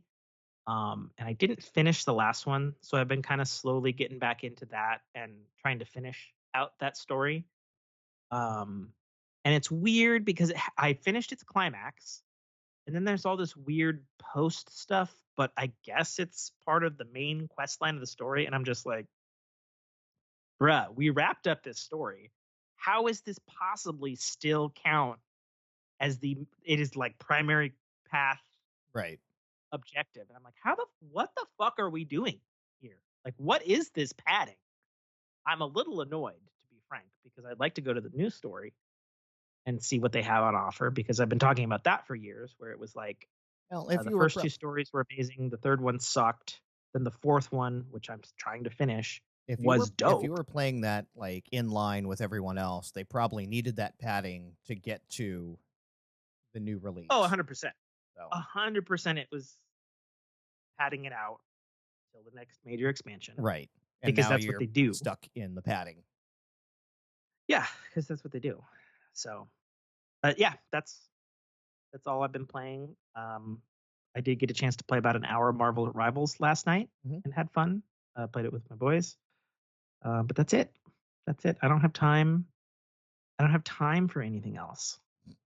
And the only thing I'm looking forward to, and I don't know if we talked about it on the show, is have we talked about the fact that Xenoblade Chronicles X Definitive Edition is coming out next month?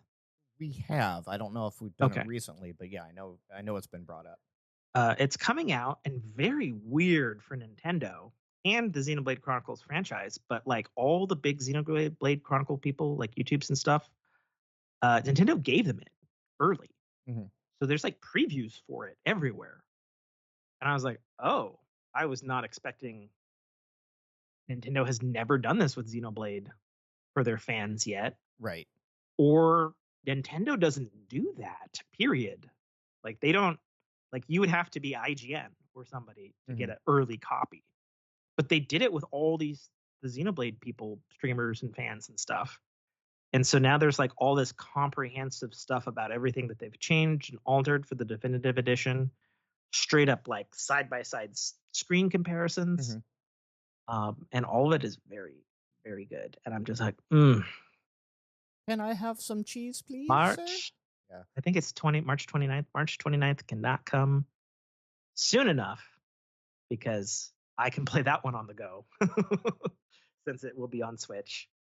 And that's, the only ways I can play games now is portably due to me running around all the time for all the life reasons. So I am looking forward to getting back into that one. And especially now that like I have all the preview data and everything, and they're embargoed on stuff, so obviously they can't talk about Right. main stuff. But a big one, I'll talk about it for Xenoblade people, that they discovered was previously for the past definitive editions, which are basically the remasters that also happen to have an expansion with them. The expansions are like their own like menu item. Like so it's like launch an original game, Mhm. launch into new content, whole save silo, totally separate, but connected. Um, they confirmed in this one that it is not in its own save. It is in game, in the world, integrated into the whole game as a whole. And I was like, oh, that's cool. That's very interesting and new for them. So, but yeah, no, I'm excited about it. It seems like, I mean, I have no reason to believe that it's going to be anything less than perfect because Monolith Soft just doesn't fucking miss. And talked about it infinitely on this show that they're fucking technical wizards, Right. you know. And this game ran all the way back on the Wii fucking U for Christ's sake with its gig and a half of RAM. So with 4 gigs of RAM on a Switch, they're fine. They'll be fine. I've already seen comparisons, and it's like, damn, these guys are still wizards.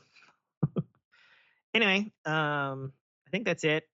And did you even want to talk about entertainment, or is that enough for this show? I, just briefly, I want to say thank you for introducing me to the Severance series. You're fucking welcome, Right? and it's about time. Yeah.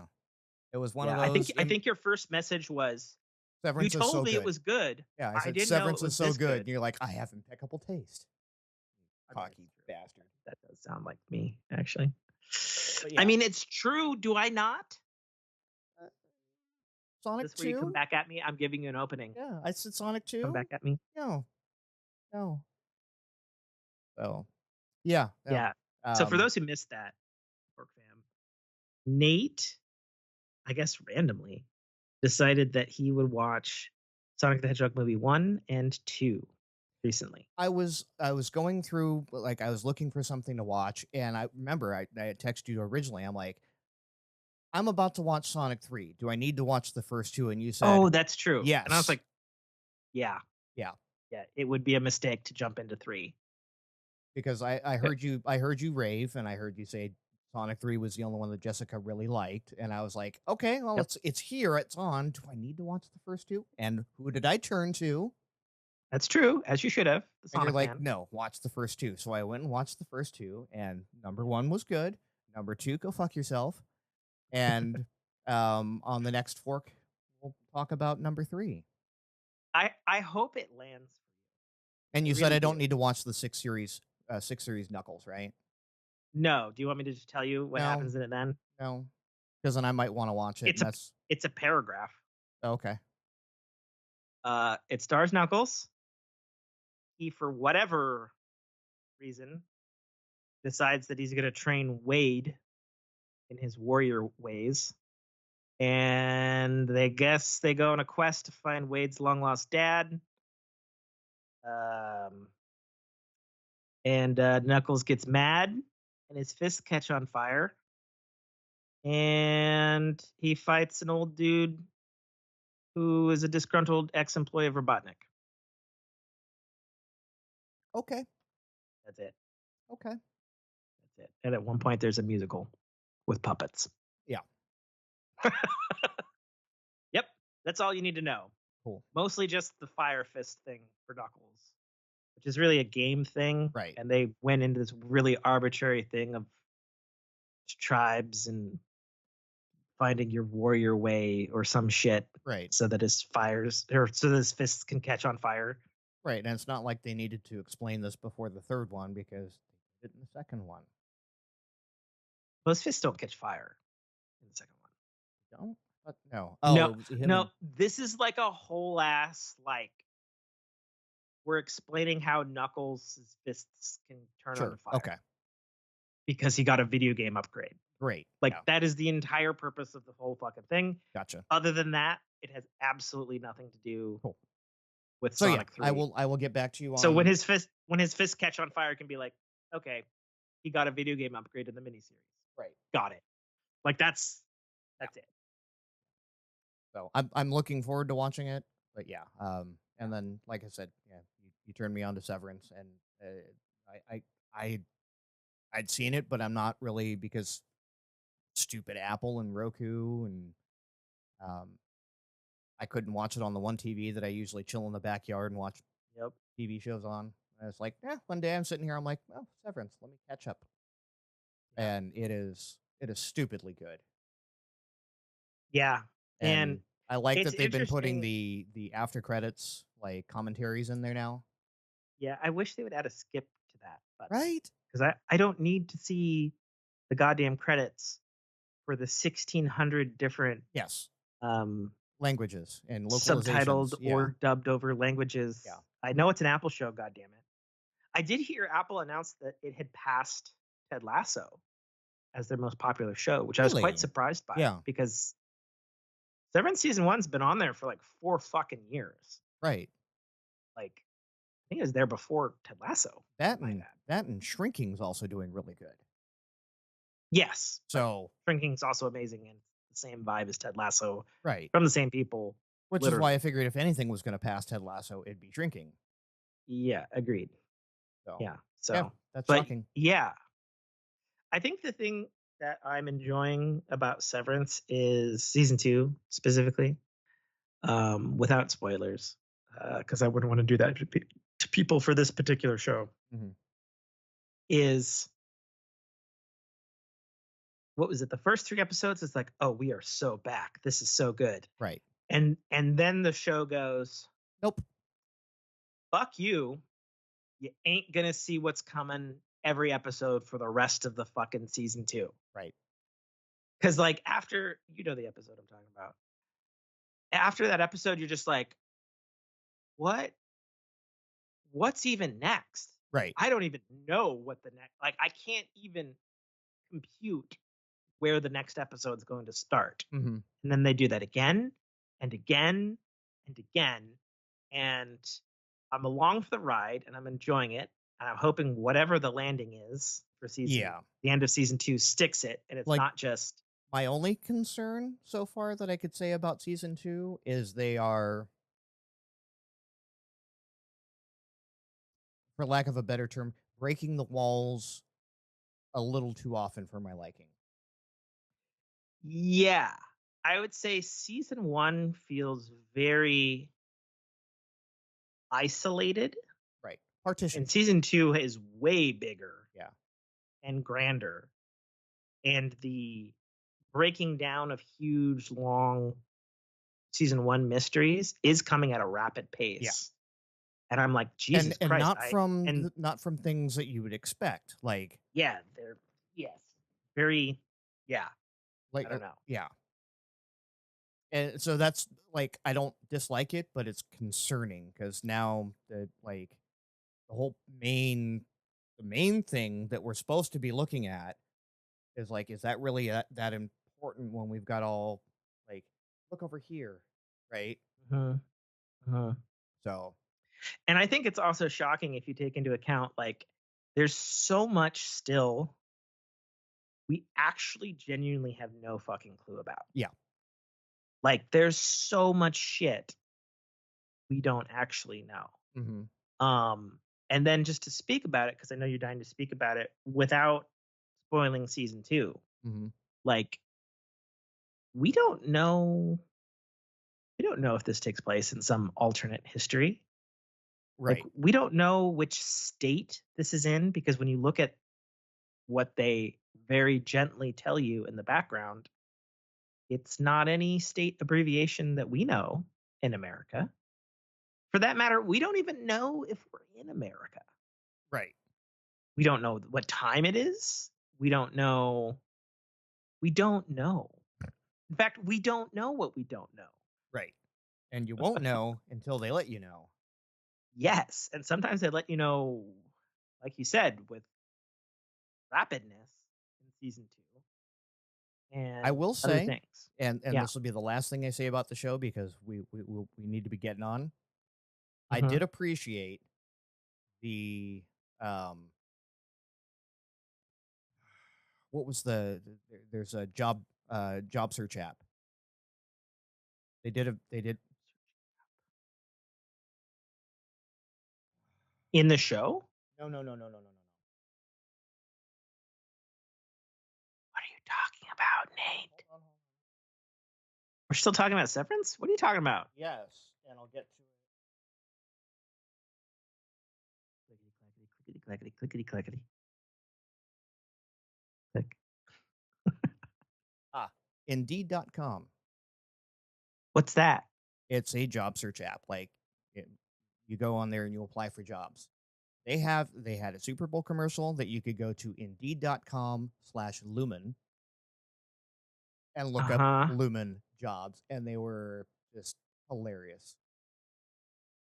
Oh, really? I Yeah, didn't hear about this. yeah. It was a total tie into the show. Can you drop that link in the chat, please? It goes to Because I it knew they doesn't had exist it. anymore. Oh, that sucks. Because I know they had a web browser uh, mini game for the Refinery app. Did they really? Yeah. When last I checked, you could 100% play it and find the spooky numbers and drop them into the fucking thing. Nice. Now maybe it wasn't. Okay, maybe it wasn't Indeed. Okay. Yeah, because I didn't hear about this. And I feel like my ritual is I go to Reddit after I see the show, and then I say Screen Crush's fucking 45-minute explanation of what the fuck I just watched. Right. Like that's what I do every Thursday.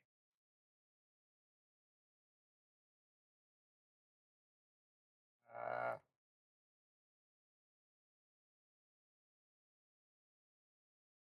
okay.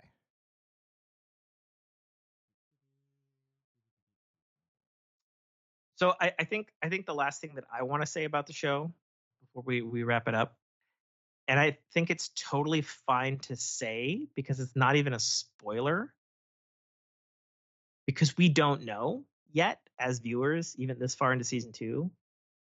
Like, what is your theory for what the fuck they're doing at Lumen and the Severance floor?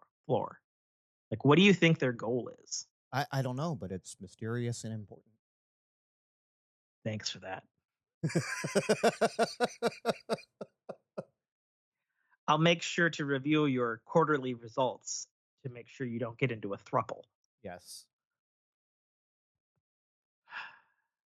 Because the overarching thing that I hear the most from people in general and Reddit is that it's like a bullshit fucking like cloning resurrection thing. Mm-hmm.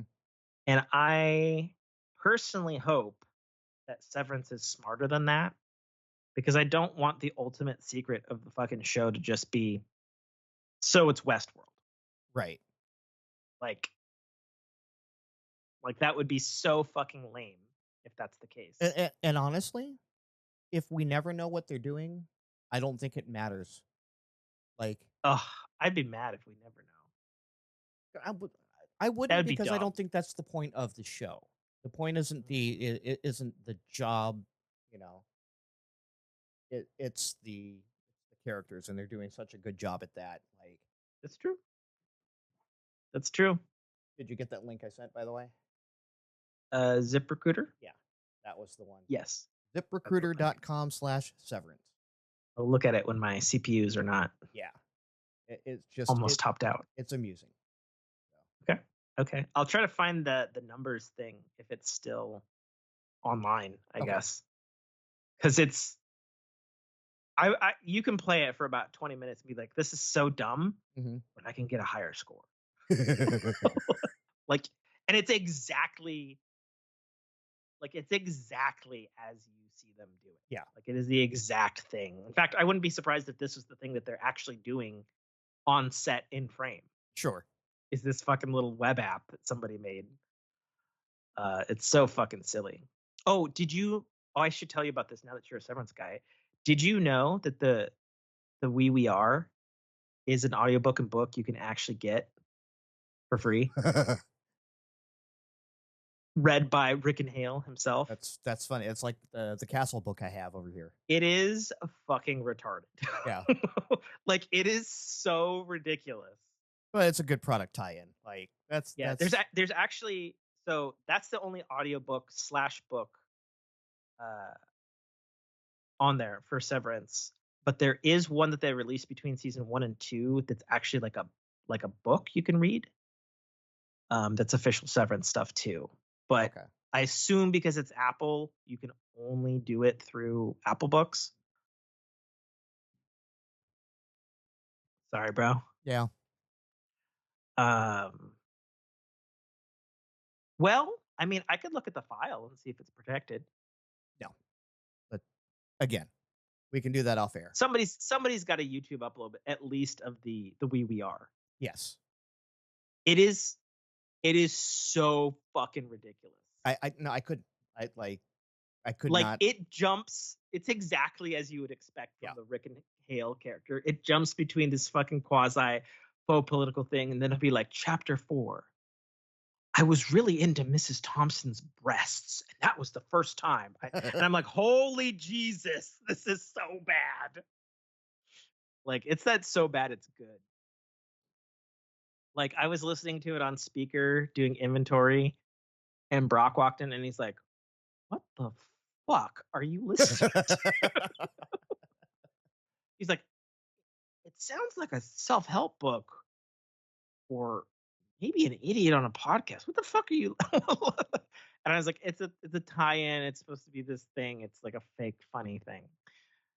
And I'm like it's ridiculous. It's ridiculous. And it's not too long. It's only like 3 hours long. Oh, only? Yeah. That's shorter Yeah, than our only. podcast. Ho ho ho. Yeah, that's basically entertainment, I think. Daredevil Born Again's coming out. I haven't even re-watched stuff. There's been some fan stuff. 30 plus old WB movies are now free on YouTube with ads. Bernie Burns, aka Church from Rooster Teeth, bought Rooster Teeth back from Warner Brothers. Yep. With quote unquote most but not all original IP returning. One of the many podcasts I listen to is Bernie Burns. It's the Morning Somewhere. Yeah. And then I also follow Jeff Ramsey's new projects that he's spun off as well. So yeah, I was abreast of this one as it was happening. I'm like, oh, cool, awesome. Because if anyone is going to get that back, it should have been Bernie, Jeff, or Gus. Agreed. Full stop. The only data we have on it is it's Bernie and a girl, I don't know if it's his wife or not, are the only quote unquote 2 employees of Rooster Teeth as of now. Yep. He still doesn't know what he's doing with anything, but he did state that he has Red versus Blue back. Yeah. And right now, from the last I heard of his podcast, it was he's actually going through, he has now acquired all of the hard drives. Oh, good. So yeah, that was all returned to him as part of the deal. So it's not like, but yeah, he had to get it. He came out to Austin, took all that stuff, possession of it. Now he has to get it back and then now sort and archive. Yeah, because he like fucked off to Paris or something. Ireland. For the last decade. Yeah, Ireland. Yeah. I was like, what? He's raising sheep with his wife. And he's church is gonna church, I guess. Yeah, he's happy as can be. It's him and his wife, and they do like I said, it's maybe a 15-minute podcast like daily. I haven't listened to it. I used to listen to a lot of that podcasts and stuff like that. But yeah, I'm excited to see what happens with that. I'm just glad Um, WB doesn't have it anymore because who knows what would have, where it would have been sold to the highest bidder or whatnot. Like, yeah, because for sure. sadly, WB is not doing great and money is Nope. money. Yep. So for them to have been able to reacquire it, awesome. I mean, speaking of WB, two things involving Batman. Number one, I feel like this is probably pretty accurate given Hmm. the severity of the fact that everybody and their mother stated the same exact leak. Is that WB's Rocksteady Games?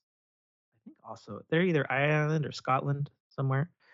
Um, who's who's famous for the Batman Arkham series and infamous for the historic failure of the Suicide Squad video game. That was a freebie on PlayStation Plus last month, I might add. Before they shut down in September or whatever it is. Right.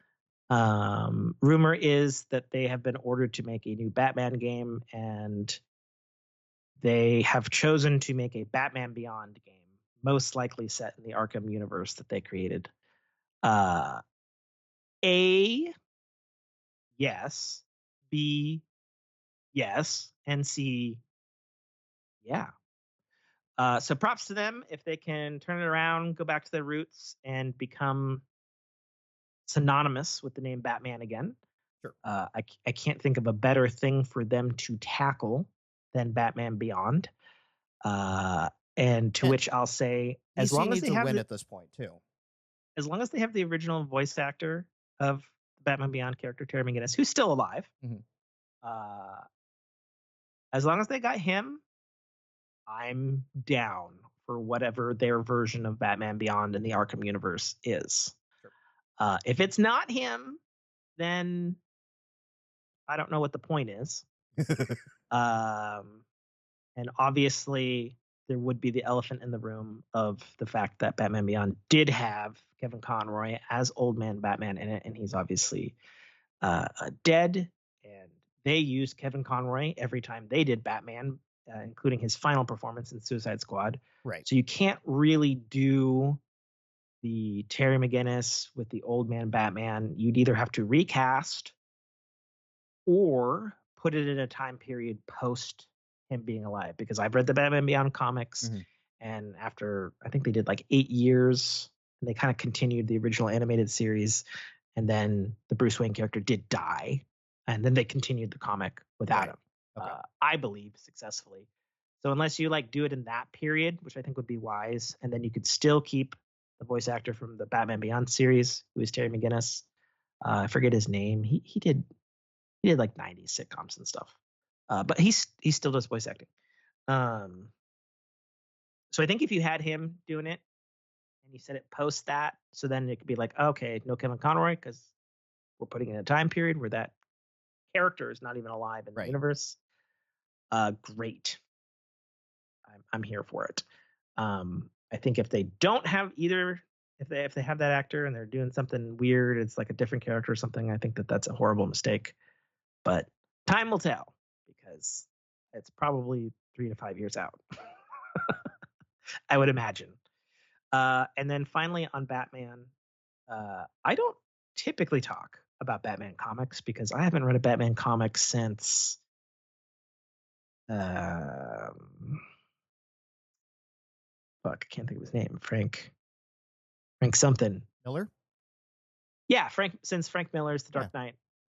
The Dark Knight Part 3, Dark Knight Rises, whatever the fuck it's called.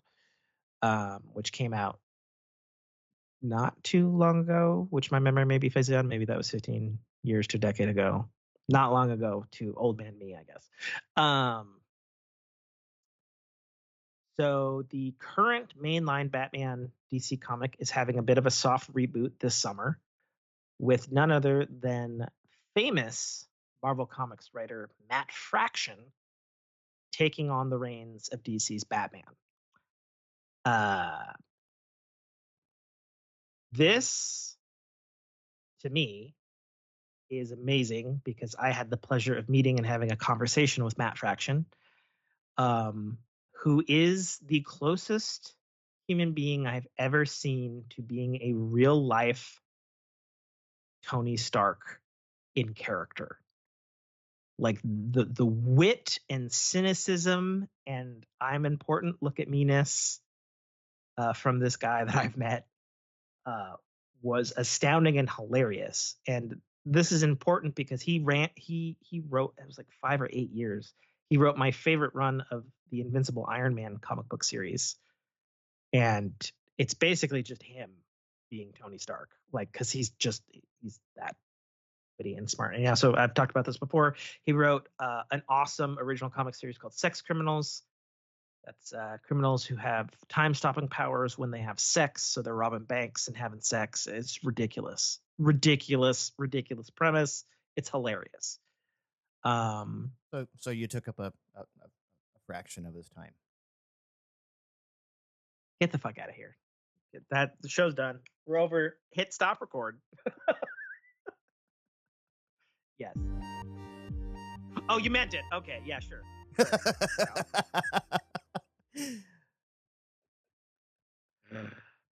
But yes. Get forked. He also was a co. What? Nothing. I said get forked. What? No. Yeah. He also was a co-writer, and I think he might have been a co-showrunner of the Monarch Legacy of Monsters Godzilla TV show on Apple TV Plus. Nice. I know he had involvement with that. So anyway, terrific writer. The fact he's taking on Batman, I'm like, ooh, what would he do with Batman? That's exciting to me.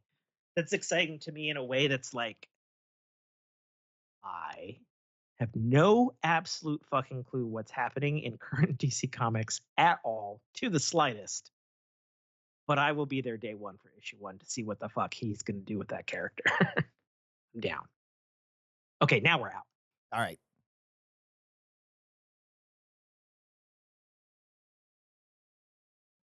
Perfect timing. My wife is calling. Sweet. I've stopped recording on all available devices. Thank you for listening to a Dynamic Works production podcast. You can find our podcast at www.dynamicworksproductions.com. Feel free to email us at dynamicworks@mac.com.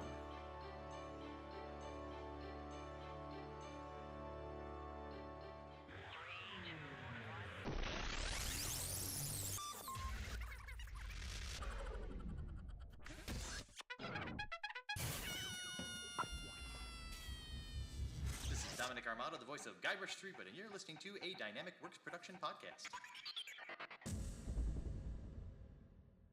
The Citadel, Arrival, is the first installment in a series of epic science fiction short stories reminiscent of the Pulp Fiction style. It's a fast-paced story that will take you through twists and turns that you will not expect, until they are thrust upon you with all the force, excitement, and chaos of a plasma cannon blast. The story follows Katarl, a nobody cog in the working wheels of a futuristic society run completely by Megacorp, a corporation that carefully runs and manages the lives of the people living under its sphere of power. On one of Katarl's few and far between days off from work, an outing he had hoped would be fun and relaxing turns into an explosive adventure that drags him kicking and screaming into situations and challenges that will make him question every aspect of his life. Watch this colorful tapestry unfurl as Katarl and his newfound allies find their way through this classic, yet oddly surprising tale of good and evil, where nothing is quite what it appears to be. That's The Citadel, Arrival, by author Tim K. Trotter, available right now on Amazon Kindle Store and iTunes iBookstore for only $2.99.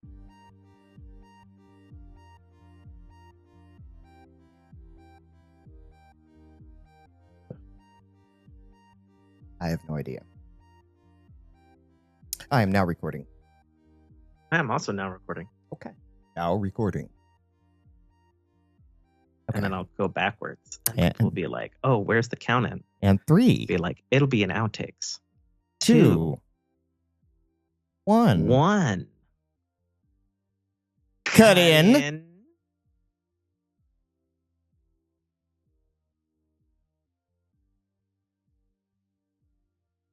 Sure. Awesome. Bio or Yes. okay. 3, 2, 1. Bio break. Bio break. I'll be back.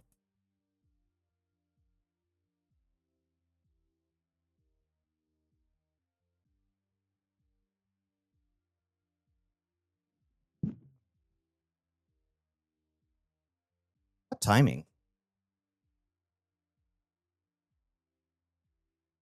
Quick timing. Yeah. Back second time. All right. Let's roll with this. And 3, All right. 2, 3, 2, 1. 1. Cut back in. Cut it.